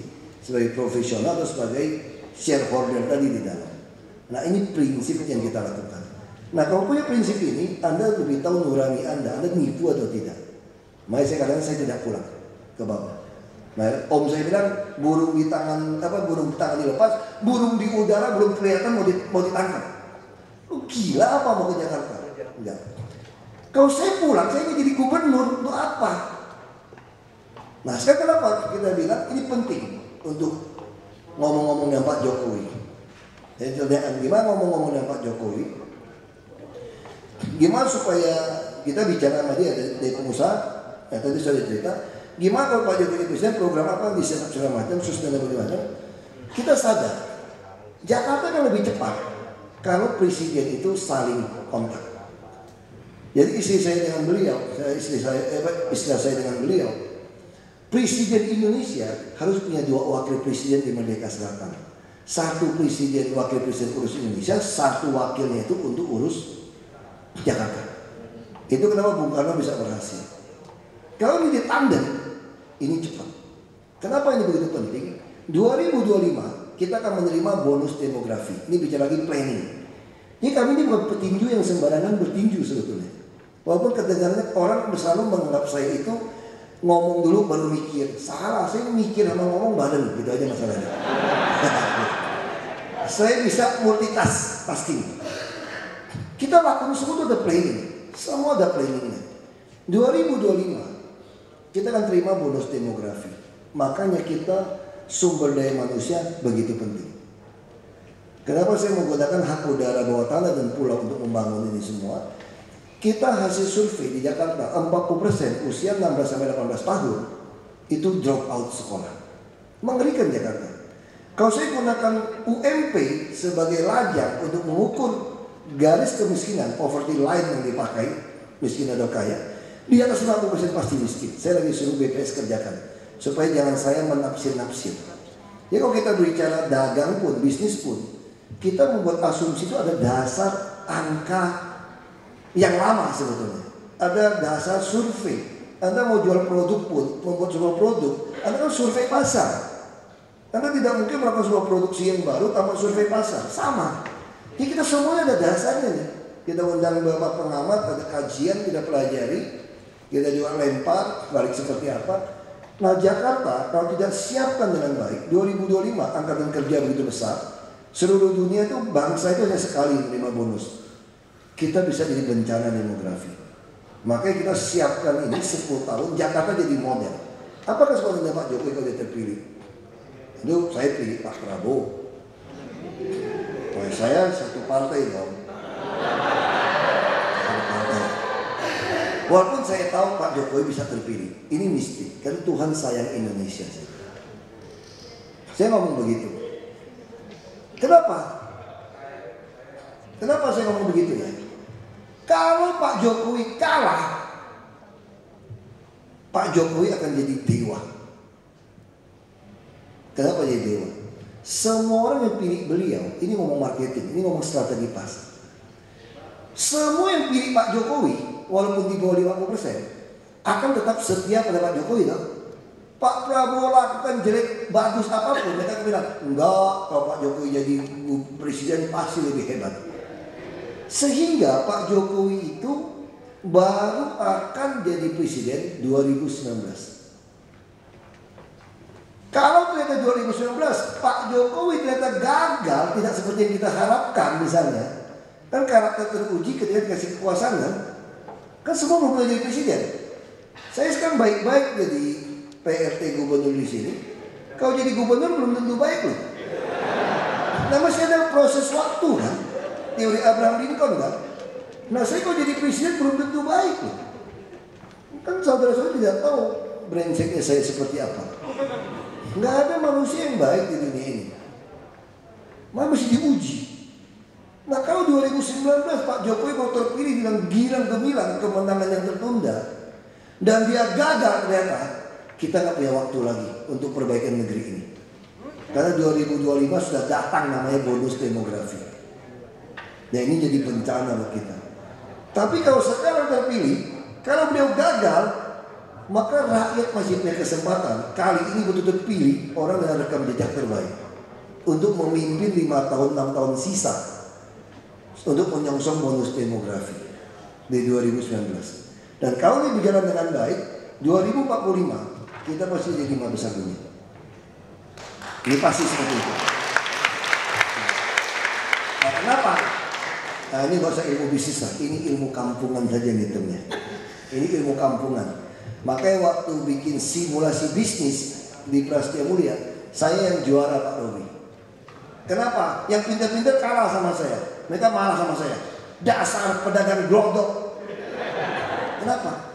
Kan dulu kan belum ada komputer, cuma pakai LAN ya, dihubungin terus masuk, belum ada internet. Waktu saya kuliah LAN.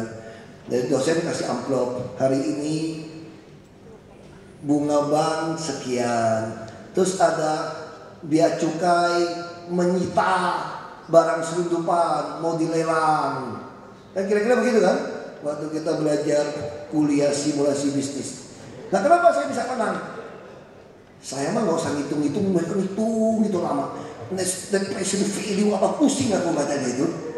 Aku tinggal lihat mukanya aja, kira-kira ini takut apa enggak nih beli barang ini. Nah, ada bank, kok pinjam, kok beli semua, wah syok ya. Jadi aku gertak lihat mukanya, karena dagangnya bilang cuma satu ruangan kok lihat mukanya, kok takut nggak takut kok.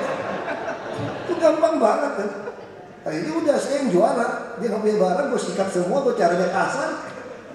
Makanya dia begitu menang, dasar kamu pedagang gelodok katanya, nggak ngitung. Ya kadang-kadang terlalu pintar ngitung tuh jadi pegawai tuh, itu yang omongin nanti.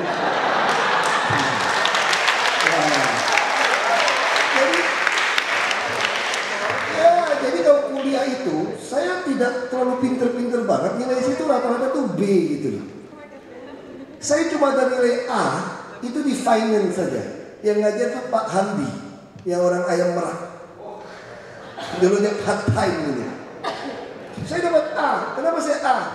Saya masih ingat Pak Romi bilang, wah Pak Suki, mungkin beliau udah lupa, kamu cocok jadi marketing, ambil jurusan. Saya enggak, saya mau finance. Kenapa? Marketing suruh orang aja based on commission, selesai. Lu nggak bisa dagang sekian nggak dapat. Kalau finance, saya nggak suka. Saya membuat sebuah business plan, konsultan yang membuat asumsi angka buat saya nggak suka. Kalau mau judi, saya yang judi. Ini dalam hati saya, tadi dulu Pak berani gitu sama Pak Robi.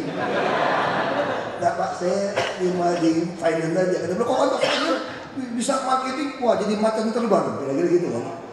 Nah saya nggak mau marketing. Walaupun saya pintar marketing, lumayan kok. Saya pernah jadi sales Mitsubishi dulu, pernah ngelamar kerja, jual mobil. Pernah ikut MLM gimana, saya ngerti marketing. Jadi waktu itu saya putuskan, finance saya kenapa A? Karena saya butuh. Saya betul-betul ngerti bikin bisnis plan. Makanya pabrik saya itu saya bikin bisnis plan sendiri. Menjual ide. Saya sampai bisa punya pabrik $1 juta. Karena saya membuat bisnis plan. Saya membuat proyeksi rugi laba 5 tahun. Ditempelin, komputer dulu susah. Di print out, ditempelin neraca proyeksi 5 tahun. Kita tempelin. Nah saya bikin sendiri asumsinya. Saya bikin di Excel.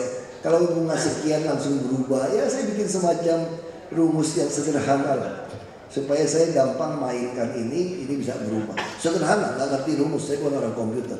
Sederhana aja di Excel. Nah itu kita bicara soal planning. Ya planning kita balik lagi soal. Jadi, tunggu ya, saya mesti lihat lagi nih sampai mana nih. Nah gimana program-program apa saja, sustainable segala macam ya. Saya bilang sustainable selanjutnya gubernur, Anda harus jadi presiden. Kenapa? Karena akar segala masalah di Indonesia itu adalah korupsi. Yang korup dan tidak korup, lapangan tandingnya sama. Harusnya Anda mesti menurunkan lapangan tanding, baru fair. Nah yang bisa menurunkan ini siapa? Presiden. Kenapa Presiden Indonesia begitu berkuasa? 560 anggota DPR RI tanpa presiden bisa nggak buat undang-undang atau merevisi undang-undang? Nggak bisa. Presiden sendiri tanpa mereka bisa nggak bikin undang-undang? Bisa. Perpu, peraturan pemerintah pengganti undang-undang. Kalau presiden terpilih membuat perpu, semua yang korup diampunin, tapi nggak boleh jadi pejabat lagi. Semua harus dibuktikan hartanya dari mana, baru boleh jadi pejabat. Yang tidak bisa silakan nikmatin. Ini rekonsiliasi nasional. Itu uang balik. Wah saya kira kalau cuma $300 miliar balik kali ke Jakarta. Pajak penghasilan Singapura 17%. Kenapa kita 25? 17 aja. Berapa 15? Jadi semua bayar pajak yang benar. Tidak ada transaksi cash melebihi 1 kali UMP. Amnesti presiden. Mau jenderal bintang 1 presiden, pilih Kapolri presiden, Kajagung presiden, BPN presiden, PNS mau jadi 4C, mau jadi Sekda presiden. Berkuasa presiden kita. BIN presiden. DPR kalau mau nyandra, aduh, dia harus belajar sama saya. 55% fraksi Partai Bulan Bintang yang aku kerjain cuma berteman sama Kapolres, tangkapin dia nyolong.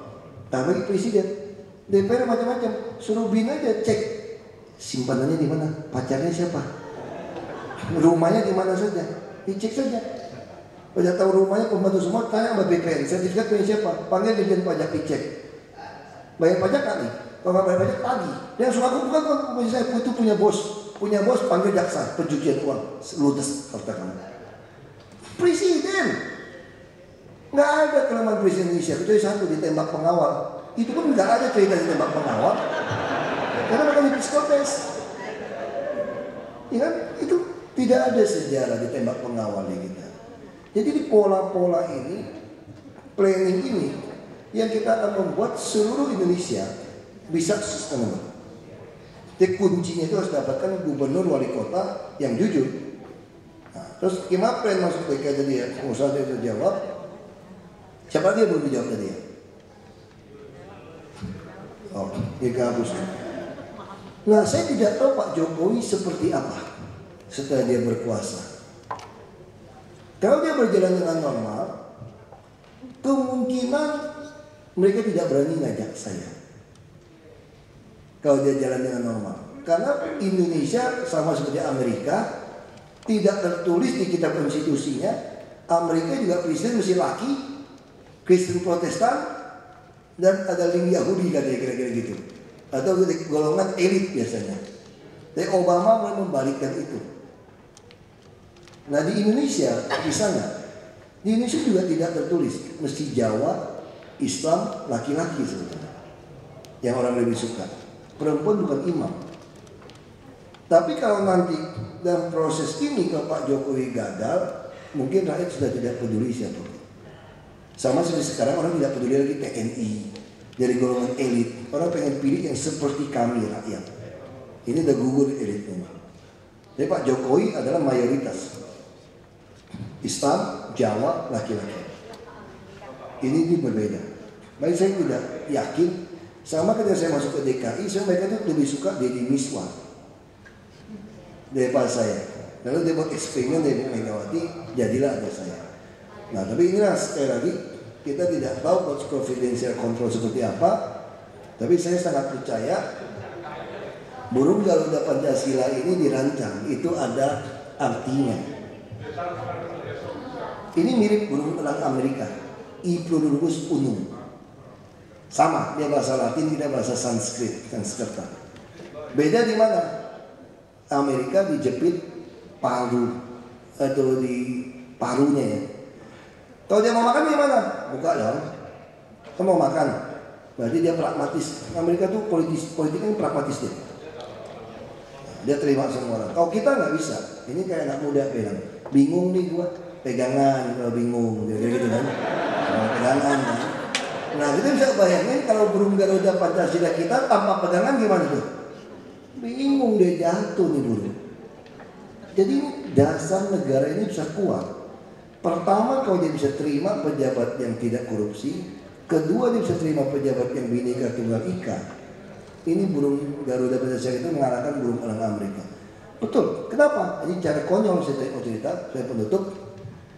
Hasil hitungan 2045 kalau tidak melakukan reklamasi laut, memanfaatkan laut, maka penduduk di dunia mungkin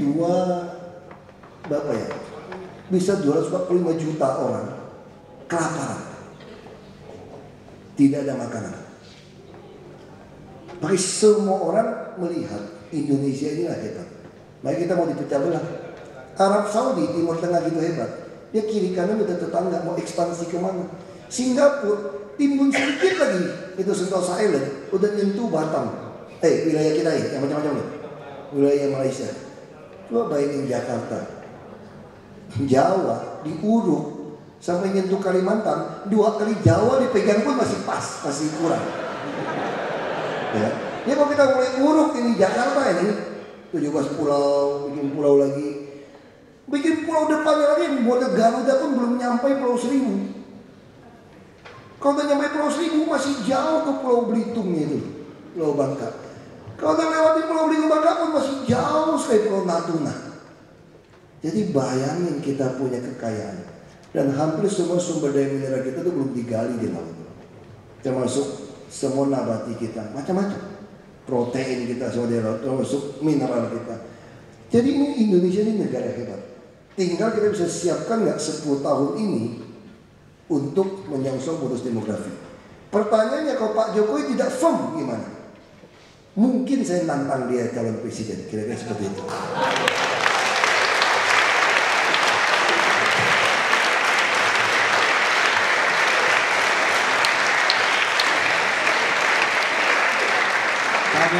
Sangat menarik, Pak Basuki. Masih ada satu pertanyaan terakhir. Iya. Tadi kita dikasih waktu sampai jam 9. Ini juga sebetulnya bagian dari strategi politisi. Kenapa pertanyaan begitu sederhana saya jawabnya panjang? Supaya tidak punya kesempatan nanya lagi sebetulnya. Mungkin yang pertanyaan terakhir mungkin Pak Basuki dari saya ya. Nggak, ini mewakili ini tadi ada titipan tadi. Ini kalau mudah-mudahan kita mendoakan Pak Basuki jadi gubernur setelah tanggal 22 Juli nanti. Nah, pertanyaan kami adalah berapa lama Pak Basuki bisa menjadikan Jakarta ini bebas dari kemacetan dan kebanjiran, Pak? Dan apa yang Bapak harapkan dari alumni Prasetya Mulia ini, Pak? Mungkin itu, Pak, yang menjadi pertanyaan kami, Pak. Makasih, Pak.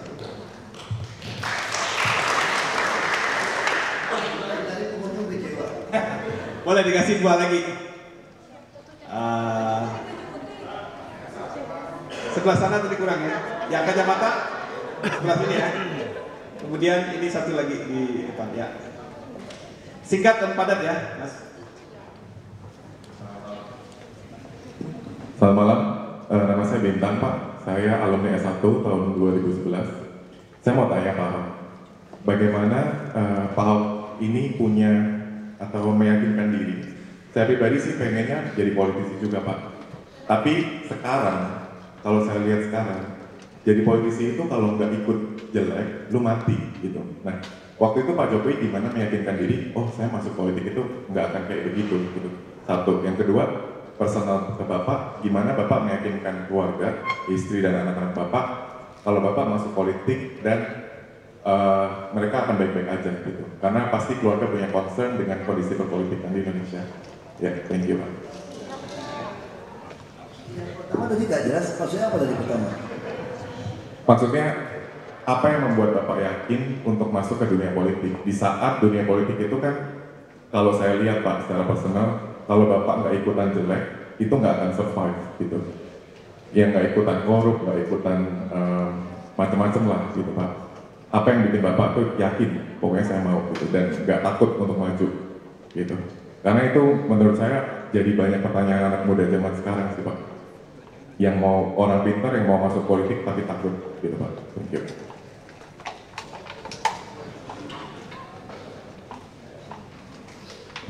Oke, selamat malam. Nama saya Ardi. Kebetulan Pak Ahok, saya ini penggemar beratnya Pak Ahok. Setiap hari kalau pulang kerja, nggak ada kerjaan, saya suka nonton YouTube Pemprov DKI. Jadi yang sebenarnya Ahok ceritakan tadi tentang dari awal Bangka Belitung, dari DPRD sampai dengan jadi gubernur, saya udah ikuti semua ceritanya, udah jelas sekali. Nah, saya juga suka mengikuti terutama meeting-meeting Pak Ahok dengan klien-klien atau vendor-vendor yang lain. Saya amati beberapa banyak vendor yang misalnya kayak contoh kasus penawaran parkir di Kelapa Gading. Itu saya kalau tidak salah sejak tahun kemarin. Sampai saat ini saya kalau ke Kelapa Gading tidak ada implementasinya sama sekali. Terus yang kedua tentang pembersihan Sungai Istiqlal. Itu banyak vendor saya juga lihat mau membersihkan Sungai Istiqlal. Setiap saya lewat memang sudah ada kayaknya pembangunan untuk pembersihan sungai, tetapi tidak ada realisasinya. Nah, saya pikir apa ini Pak Ahok membuang waktu dikerjain, dikadali oleh vendor-vendor atau klien-klien seperti itu. Nah, kira-kira kedepannya apakah Pak Ahok akan sembarangan terima tamu atau akan memberikan target kepada mereka? Kira-kira bagaimana? Kira-kira misalnya Pak Gadi parkir yang setahun harus selesai. Jadi kita sebagai yang mengawal mengikuti program-program di Pemprov DKI itu mengetahui, oh ya memang ini terrealisasi, bukan hanya ngomong-ngomong aja gitu. Terus contoh lagi yang terakhir soal rumah susun, itu saya sangat setuju Pak Ahok untuk memindahkan penduduk-penduduk yang di bantaran sungai atau dimanapun ke rumah susun. Cuma permasalahannya saja itu saya kira-kira sampai dengan Pak Ahok itu akan selesai 2016, itu kemungkinan rumah susun baru selesai.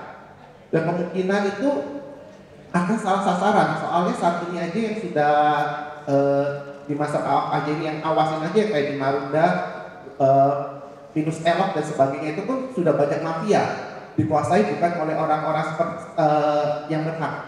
Nah jika Pak Ahok sudah lengser itu rumah jadi dikuasai oleh mafia itu berarti kan membuang-buang resource untuk DKI. Itu kira-kira gimana untuk membentengi terhadap mafia atau oknum-oknum seperti itu. Terima kasih. Berapa lama Jakarta bebas semua? Jakarta nggak akan pernah bebas dari macet seumur hidup, kecuali saudara mau pindah ke transportasi umum. Nah, cara memindahkannya gimana? Target saya 2018, saya akan paksa saudara pindah dengan ERP, dengan menyediakan bus yang tiap 7 menit. Kalau koridor 1 sekarang tiap 1 menit. Jadi kalau saudara dari Blok M ke kota, jangan pakai mobil, naik bus Transjakarta saja. Hampir tiap 1-4 menit. Itu udah cukup steril. Nah sekarang masalahnya kita nggak bisa, untung polisi bantu. Kalau tidak masalah. Maka sekarang kami lagi membangun layang untuk Transjakarta. Termasuk 6 ruas tol dalam kota yang layang dan boleh didedikasikan untuk Transjakarta. Nah, itu yang kita mau lakukan. Kami yakin 2018 ini akan terwujud. Makanya secara politik, kenapa kita tidak mau bangun sekaligus? Rugi saya. Sampai 2017 macetnya itu gila-gilaan ini. Gila-gilaan macetnya ini. Kita mau gali situ, gali situ. Dan saya dipilih lagi 2017, ini kira-kira gitu. Ya sudah, baik lagi ke planning.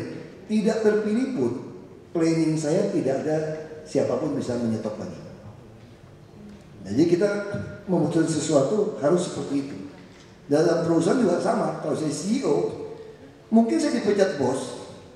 Tapi kalau saya dipecat bos pun karena salah paham, siapapun pengganti saya akan menikmati kerjaan dengan baik. Toh satu hari sejarah akan membersihkan nama kita. Tapi kata dari perusahaan, orang akan merekrut kita lagi. Orang tahu kita benar. Ya nggak usah takut. Nah seperti itu. Nah gimana kalau masuk politik? Berani tadi kan. Banjir juga sama. Kami perkirakan 2018 utara, tengah. Kita akan bangun kalau perusahaan itu tidak nipu saya, maka saya meleset setahun. Semua pengembang pulau saya wajibkan menyelesaikan. Kami ada namanya desain itu NCICD. National Capital Integrated Coastal Defense. Ini di planning A, itu di yang existing adanya. Nah saya wajibkan pemilik pulau untuk rapikan. Kalau Anda tidak rapikan, 1 tahun saya perpanjang, saya akan cabut. Saya akan gunakan uang saya akan menggunakan BUMD saya akan reklamasi sendiri. Modalnya cuma 5 juta, 7 juta, saya bisa jual 40 juta. Nah kalau ini rencana selesai, waduk-waduk di utara selesai, kan air turun, lampungan di waduk. Kalau lagi rob, pompa. Ini tempayannya mesti kering. Baru datang air. Kalau lagi surut, buka aja pintunya. Tapi selatan gimana? Yang tinggal di bantaran sungai, tetap banjir. Tapi banjirnya nggak bisa berhari-hari lagi. Karena pembuangannya di utara sudah plong. Misal sekarang, kenapa barat dan Cengkareng di pusat ini banjir? Karena air itu mentok di tol. Pandai Indah Kapuk bikin sendiri. Airnya mau lewat mana? Makanya saya panggil pengusaha Pandai Indah Kapuk, itu tadi kan, kita tidak terima uang. Bos, tolong ditembusin ke Pandai Indah Kapuk. Pompa Anda yang atur, supaya di sini ada pembuangan ini. Ini lagi kita desain, Anda harus kerjakan. Lalu beberapa perusahaan yang punya kewajiban bikin jalan-jalan tambahan, Kita pelajari lagi, nggak bisa cuma jalan, harus bikin layang. Ada sebuah exit yang betul. Anda bukan bikin jalan nambah jalan, tapi Anda bikin jalan untuk solusi tidak macet. Saya tekan Anda untuk lakukan. Dan mereka semua rata-rata kooperatif sampai hari ini. Saya sampai hari ini telah menambah 40 km lebih jalan inspeksi. Dan Jakarta ada 13 sungai utama, tidak pernah digali. Makanya kiri kanannya kita harus bangun jalan inspeksi untuk memelihara sungai ini, memasang seat pile juga, sekaligus memberikan alternatif jalan kepada orang Jakarta. Ada jalan tikusnya istilahnya. Makanya pakailah waste.com. Nah, yang belum pernah pakai untuk semakin punya mana belok-belok kita sediakan. Nah, sekarang kenapa kita lambat? Waze.com. Itu jadi kita pakai itu kerjasama. Saya nggak perlu bikin sistem lagi sekarang untuk ITS, Intelligent Transportasi System. Saya numpang aja ke waste.com. Saya lagi mau kembangkan lagi untuk bahasa Indonesia dengan United Nations Women, safetypin.com, untuk melakukan posisi mana saya serem yang ada jelek jalan macam-macam. Ada pentolnya merah. Ini safetypin.com. Sehingga saya bisa kontrol dengan baik mana wilayah tidak aman, mana terjadi pelecehan seksual, mana terjadi lubang, mana terjadi sampah atau toilet yang jelek. Nah, ini model-model ini kita kembangkan. Jadi sekali pukul langsung jalan. Cuma masalah paling susah itu rumah. Tapi rumah pun tidak terlalu susah sebetulnya. 2/3 dari kawasan kumuh kalau dibongkar itu nyewa. Jadi kalau kita bongkar habis, kereta api, tentara udah mau dukung kita, ada rumah susun 1/3 saja masuk, ada KTP kita usir, dia pulang kampung. Jadi kita ngurangin kemacetan sebetulnya, ngurangin jumlah penduduk. Makanya saya lebih suka membina PKL yang penghasilannya di atas UMP daripada buka pabrik di Jakarta. Digaji UMP jadi beban sosial, tapi pabrik pergi aja deh. Toh sudah ada rel kereta ganda dari Jawa. Anda keluar aja dari Jakarta. Anda boleh robah peruntukan jadi komersial. Saya juga mau naikkan dia punya KLB di daerah yang TOD, Transportation Oriented System tadi, Transport Oriented Development, dia bisa 14 seperti Singapura. Tapi harus ada transportasi massal. Untuk apa? BPHTB naik, PBB naik. Nah, kami yakin 2018 belum selesai total, kawasan kumuh masih ada, tapi transportasi umum sudah beres. Target saya 2016 saja sudah tidak ada lagi kendaraan yang ngetem, karena semua kendaraan saya bayar rupiah per kilometer. Tidak lagi bus yang jelek. Tahun depan sudah ada bus tingkat gratis tiap 10 menit. Daerah-daerah yang kita kenakan IRP. Jadi kalau Anda nggak mampu bayar IRP, Anda naik bus gratis kami. Motor nggak boleh masuk. Dan itu sudah cukup. Saya akan kirim surat pada SPBU. Anda boleh dapat subsidi BBM untuk dijual, tapi tidak boleh jual di ibu kota DKI. Ini yang mau kita lakukan semua. Dan kita lagi dorong, semua sudah gunakan e-money. PHL kita semua sudah gunakan ATM DKI dengan jakat, dengan ditempel. Kita akan gunakan single ticket. Saya lagi menjajaki membeli saham kereta Jabodetabek Komuter, KCJ, anak perusahaan kereta api. Kita lagi jajaki kerjasama dengan mereka untuk propertinya, untuk TOD-nya. Dia juga, saya sudah taruh banyak orang kereta api di PT Transjakarta dan MRT kami. Kita saling swap saham, sehingga nanti ada satu single ticket untuk orang Jakarta. Anda bayar satu tiket bulanan, Anda bisa parkir dengan murah. Satu keluarga yang bisa masuk Ancol gratis. Kita bikin tiket bulanan. Dan itu semua akan sempurna jalan. Target saya itu harusnya 2016 bisa bus itu. Jadi kalau suatu kerjaan untuk pompa semua, mungkin saya butuh 2018. Karena ada keterlambatan. Nah, kenapa tadi dikeluhkan keterlambatan? Terlalu becong tipu nih PNS di sini. Tapi sistem yang kita bikin udah beres dengan bank. Jadi mafia udah nggak bisa main. Mafia Marunda saya keluarin, udah minta ampun. Kita betul-betul mau Jakarta ini aman dan kita nggak ditoleransi. Saya ditanya dari penggiat HAM ibu kota, bagaimana pandangan HAM Anda? Saya sederhana. Saya ingin semua orang hidup. Tapi kalau 10 juta akan terbunuh oleh kelakuan 1000 orang, saya akan perintahkan dibunuh. Ini HAM saya seperti itu. Karena bagi saya kalau 10 juta terbunuh, Anda lebih melanggar HAM daripada membiarkan 1000 terbunuh. Ini pandangan HAM kota saya. Tentu saya harap tidak ada yang dibunuh. Nah, ini yang mau kita lakukan. Sejauh ini sampai mana saya tidak tahu. Tapi saya harap bisa. Terus gimana bisa? Jadi vendor parkir mesin, saya udah ganti kepala UPT-nya. ini ada masalah di BPKD yang untuk lelang. Mereka udah mengejar kami terus. BPKD nggak mau tangan, udah saya ancam mau pecat baru mulai jalan. Tapi saya pikir tunggu saya udah jadi gubernur, saya betul-betul ganti aja udah. Dia udah hambatan. Jadi paling penting bagi DKI bukan sekda suka pilih satu orang, BPKD, Badan Pengelola Keuangan Daerah, kayak Menteri Keuangan atau Direktur Keuangan kita, CFO kita sebetulnya. Semua aset di dia. Nah ini kok berantakan, aduh setengah mati. Nah itu udah kita udah sadar seperti itu. Kami lagi proses. Dusun udah jelas, timeline udah bikin. Saya udah kasih timeline sampai akhir tahun. Seluruh dusun kalau tidak KTP sama, SP sama, bank rekening, maka saya akan copot mereka dan saya usir. Saya akan bawa tentara, bawa brimob, bawa kostrat masuk. Mereka bilang intimidasi, emang gue pikirin. Pas saya dibakar hidup-hidup, saya ditanya, kalau jadi serbu gimana? Kalau diserbu, gue bakar. Gue bilang, berada TV. Daripada kalian cuma datang pakai lilin, turut berduka cita, saya terbunuh, sorry aja. Kalau mau mati, mati bareng dong. Akhirnya rame-rame kan lumayan. Kayak berangkat satu bus, kira-kira gitu. Nggak ada, saya bilang. Lo kalau nyerang saya ke sini, gue hajar. Coba aja masuk sini. Saya bilang, ya lumayan lah. Minimal saya kira 60, 6 kepala masih kena kok saya. Saya bilang. Saya langsung terang-terangan, bukan saya mau nantang. Tapi Jakarta seperti itu. Kurang ajarnya begitu, dia bilang. Nah ini persoalannya gimana keluarga segala macam, apa tadi, kenapa gak takut? Bagi saya sederhana saja sebetulnya. Kalau Anda sudah tidak takut mati, Anda takut apa lagi sih? Bukan saya tidak takut mati, toh takut mati tidak mati juga kan? Ya nggak usah takut gitu loh. Jadi nggak bisa gerak lagi, udah pas. Ya aku beli asuransi lah lumayan gitu aja. Ya, nah ini penting. Gimana keluarga? Keluarga ya kebentuk. Misalnya anak saya, kita udah jarang sekali keluar. Kalau kita nonton mesti pas yang satu lantai langsung udah mau main langsung masuk. Karena anak saya kecil pun umur 7 tahun, sekarang udah 8 tahun. Dia bisa bilang no picture, no picture, no picture. Karena kita susah naik ke bioskop. Orang ketemu foto-foto, tuh anak kecil, please no picture, udah mau main kalau udah soalnya. Ayo kita ajak ke mall, anak kecil nggak usah deh.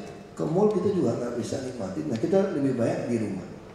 Ini memang ada beberapa harga yang harus kita bayar. Dan Anda nggak ada lagi lah namanya kenakalan itu nggak ada. Semua orang kenalin kamu mau kemana, masuk hotel, ketahuan lu muka lu. Nggak ada lagi cerita itu. Jadi kita tiap hari sih hanya berpikir itu kerja aja, bangun 4:30 olahraga ya kerja aja sini. Nggak usah aneh-aneh lagi kita. Tapi ini memang. Tapi gimana kenapa Anda senang dia takut? Karena saya bisa melakukan lebih banyak hal sebagai pejabat bebas, bukan sebagai pejabat. Kalau dulu, itu bapak saya bilang, kalau 1 miliar Anda sedekahkan buat orang miskin 500.000, hanya 2.000 orang. Nggak sanggup. Saya di sini dengan uang operasional saya udah bayarin berapa miliar untuk anak-anak yang ijazahnya nyangkut. Bukan pakai uang saya. Saya naik Toyota Land Cruiser nggak pernah bayar pajak. Nggak pernah bayar asuransi. Kalau ada asuransi, oh enggak nih, mobil itu mahal. Yang semurah mungkin naik taksi lebih baik kalau ada supir. Nah tapi inilah jadi pejabat yang bisa kita lakukan jauh lebih banyak. Jadi senangnya saya melebihi senang saya ketika perusahaan saya bisa untung 150.000 US dollar per bulan. Karena saya bisa melakukan banyak hal untuk orang lain, bukan sebagai pengusaha uang saya terbatas. Makanya itu semangat senang saya itu. Kalau orang lihat saya tiap hari bangun 4:30. Tiap hari pulang rata-rata malam. Kenapa? Ya Anda harus latih, harus jaga. Orang bilang dalam tubuh yang sehat adalah jiwa yang sehat itu ke sekolah SD kan begitu. Anda harus olahraga. Saya kira disiplin nomor 1. Anda harus tetap tiap kali olahraga minimal 25 menit 1 jam. Di press. Kalau kita olahraga 2 jam, Anda harus press setengah jam. Dengan cara gimana? 1 sesi 30 detik, istirahat cuma 10 detik. Anda press, dipendekin supaya Anda bisa tahan. Ya, Anda harus tahan, ditekan, kira-kira gitu. Olahraga juga nggak usah pakai alat. Anda training bersama, Anda senam jantung, stretching, sit up, push up, pull up kalau Anda masih punya waktu. Itu sesuatu yang bisa Anda lakukan di rumah, di lantai saja. Anda harus disiplin dan harus baca. Sambil Anda tunggu keringat, Anda harus baca. Nggak ada toleransi. Mau Sabtu Minggu, mau badai, mau hujan, Anda harus sama. Karena kita dipres dengan tekanan tinggi, pressure-nya tinggi, maka Anda harus makin latihan lebih tinggi. Jadi kalau kata tokoh samurai Jepang, saya lupa namanya, berapa tahan Anda berperang itu tergantung berapa tahan Anda latihan. Kalau Anda nggak pernah latihan berperang seharian, Anda nggak bisa berperang di lapangan seharian. Nah sama, kalau kita udah bisa press kita 30 detik dalam setengah jam, hanya 10 detik, capek setengah mati, 2 baju kaos pasti keringetnya pagi itu. Makanya kalau Anda kerja apapun ditekan orang, Anda itu terlalu enteng. Kerja capek masuk kamar mandi. Beda dengan di press. Nah itu yang mau kita lakukan. Ya minimal perut Anda tidak terlalu buncit lah, berlemak sedikit aja. Itu berlemak soal makanan saja. Nah ini perlu. Saya kira itu cara-cara kita untuk lakukan. Tentu saja yang lebih perlu lagi, teman-teman dekat kita itu harus tetap silaturahim. Kita ketemu. Kenapa? Karena mereka yang tahu kita sudah berubah atau tidak. Paradigma shift tadi. Mereka yang kontrol kita. Jadi teman-teman kita putar, kita ketemu, dia ngomong, nah, kamu masih sama. Bicara idealisme sama. Tapi begitu teman kita yang kita sudah berbeda, Anda jangan marah sama dia, Anda mesti puji Anda. Anda perlu duduk diam, tanya sama nurani Anda, kenapa Anda sudah berubah. Nah dengan jaga seperti ini, Anda akan penuh yakin semangat untuk membawa Garuda Pancasila kita mengalahkan burung elang Amerika. Itu yang saya yakini.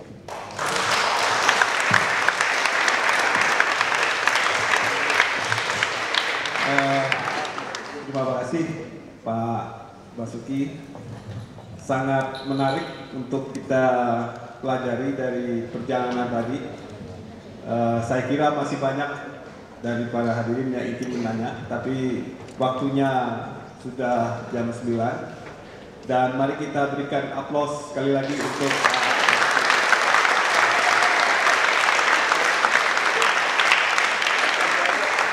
kami atas alumni Prasetya Mulia mengucapkan terima kasih banyak atas kesempatan yang diberikan pada malam ini dan juga tempat yang diberikan Pak. Kemudian juga kami mengharapkan semoga setelah tanggal 22 Juli nanti Bapak menjadi Gubernur DKI. Mudah-mudahan dan Jakarta makin lebih baik, kita harapkan dan kita akan support bersama. Terima kasih, saya kembalikan acara ini ke moderator dan mohon maaf kalau ada kesalahan. Assalamualaikum warahmatullahi wabarakatuh. Iya, terima kasih Pak Taslim dan Pak Basuki. Jangan kemana-mana dulu Pak. Mohon berkenan sejenak karena sebentar lagi kita ada sedikit kenang-kenangan buat Bapak. Wah udah kode-kodean. Minimal nih dari perkataan Pak Ahok nih, nggak ada yang bisa ngebantah, soalnya Pak SBY juga diem-diem aja. Pertanyaan saya Prasetya Mulia kurang stok MC ya, kenapa dia loyalis Pak. Jadi penyerahan pertama adalah berupa lukisan karikatur dan juga plakat sebagai cenderamata dari Prasetya Mulia. Ya, foto silakan. Ya, simbolis. Kemudian ini adalah plakat dari Prasetya Mulia dulu, ya dari Prasetya Mulia dulu, boleh yang biru, iya, cakep. Dipajang di kantor ya Pak ya, jangan disimpan kemana-mana. Selanjutnya juga dari Pak Basuki Cahayapurnama memberikan kenang-kenangan buat Ika Prama, sebuah plakat dari pemerintah Provinsi DKI Jakarta. Dan juga ada teman dalam mengisi waktu, Pak Ahok, ada buku Pak untuk menuntun ke jalan yang benar. Iya. Selanjutnya kita juga ingin mengundang Bapak Abdillah dari Panti Asuhan Al Khairiyah untuk menerima donasi dari pengumpulan dana kita pada malam hari yang berjumlah 18.150.000 rupiah yang secara simbolis akan diserahkan oleh Bapak Insinyur Basuki Cahayapurnama. Itu nama-nama yang sudah mendonasikan Pak. Dan ini merupakan Bapak Abdillah, perwakilan dari Panti Asuhan Al Khairiyah. Iya, semoga bermanfaat, memberikan berkah kepada teman-teman di Panti Asuhan Al Khairiyah. Semoga Prasetya Mulia juga boleh hadir terus untuk lingkungan sekitarnya. Terima kasih Bapak, boleh kembali. Dan yang terakhir Pak, satu lagi kepada Bapak Mulyono Artadinata dan juga Syahrial Om dan Bapak Tanto boleh maju ke depan untuk menerima buku sebagai perwakilan dari penyumbang, yaitu Bapak Mulyono. Kemudian ada Artadinata, ada Syahrial Om dan juga Bapak Tanto. Segera maju ke depan Bapak Ibu.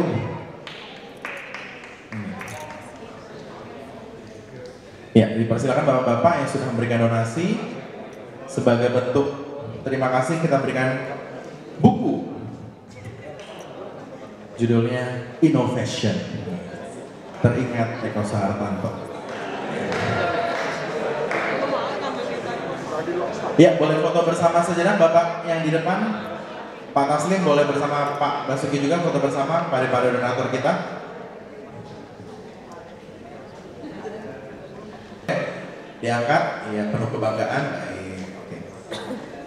Ya, terima kasih kepada para donatur yang sudah berbaik hati untuk memberikan dananya dan juga teman-teman alumni semua. Atas nama panitia dan seluruh penyelenggara acara Ika Prama Alumni Gathering mengucapkan terima kasih. Kami mohon maaf jika ada pelayanan ataupun proses yang kurang baik selama acara ini berlangsung. Sampai berjumpa kembali di Alumni Gathering Ika Prama yang akan datang. Selamat malam, sampai jumpa. Iya, terima kasih kepada semuanya sudah hadir. Terima kasih juga kepada Pak Basuki Cahayapurnama sudah meluangkan waktu. Sampai ketemu lagi teman-teman di Alumni Gathering.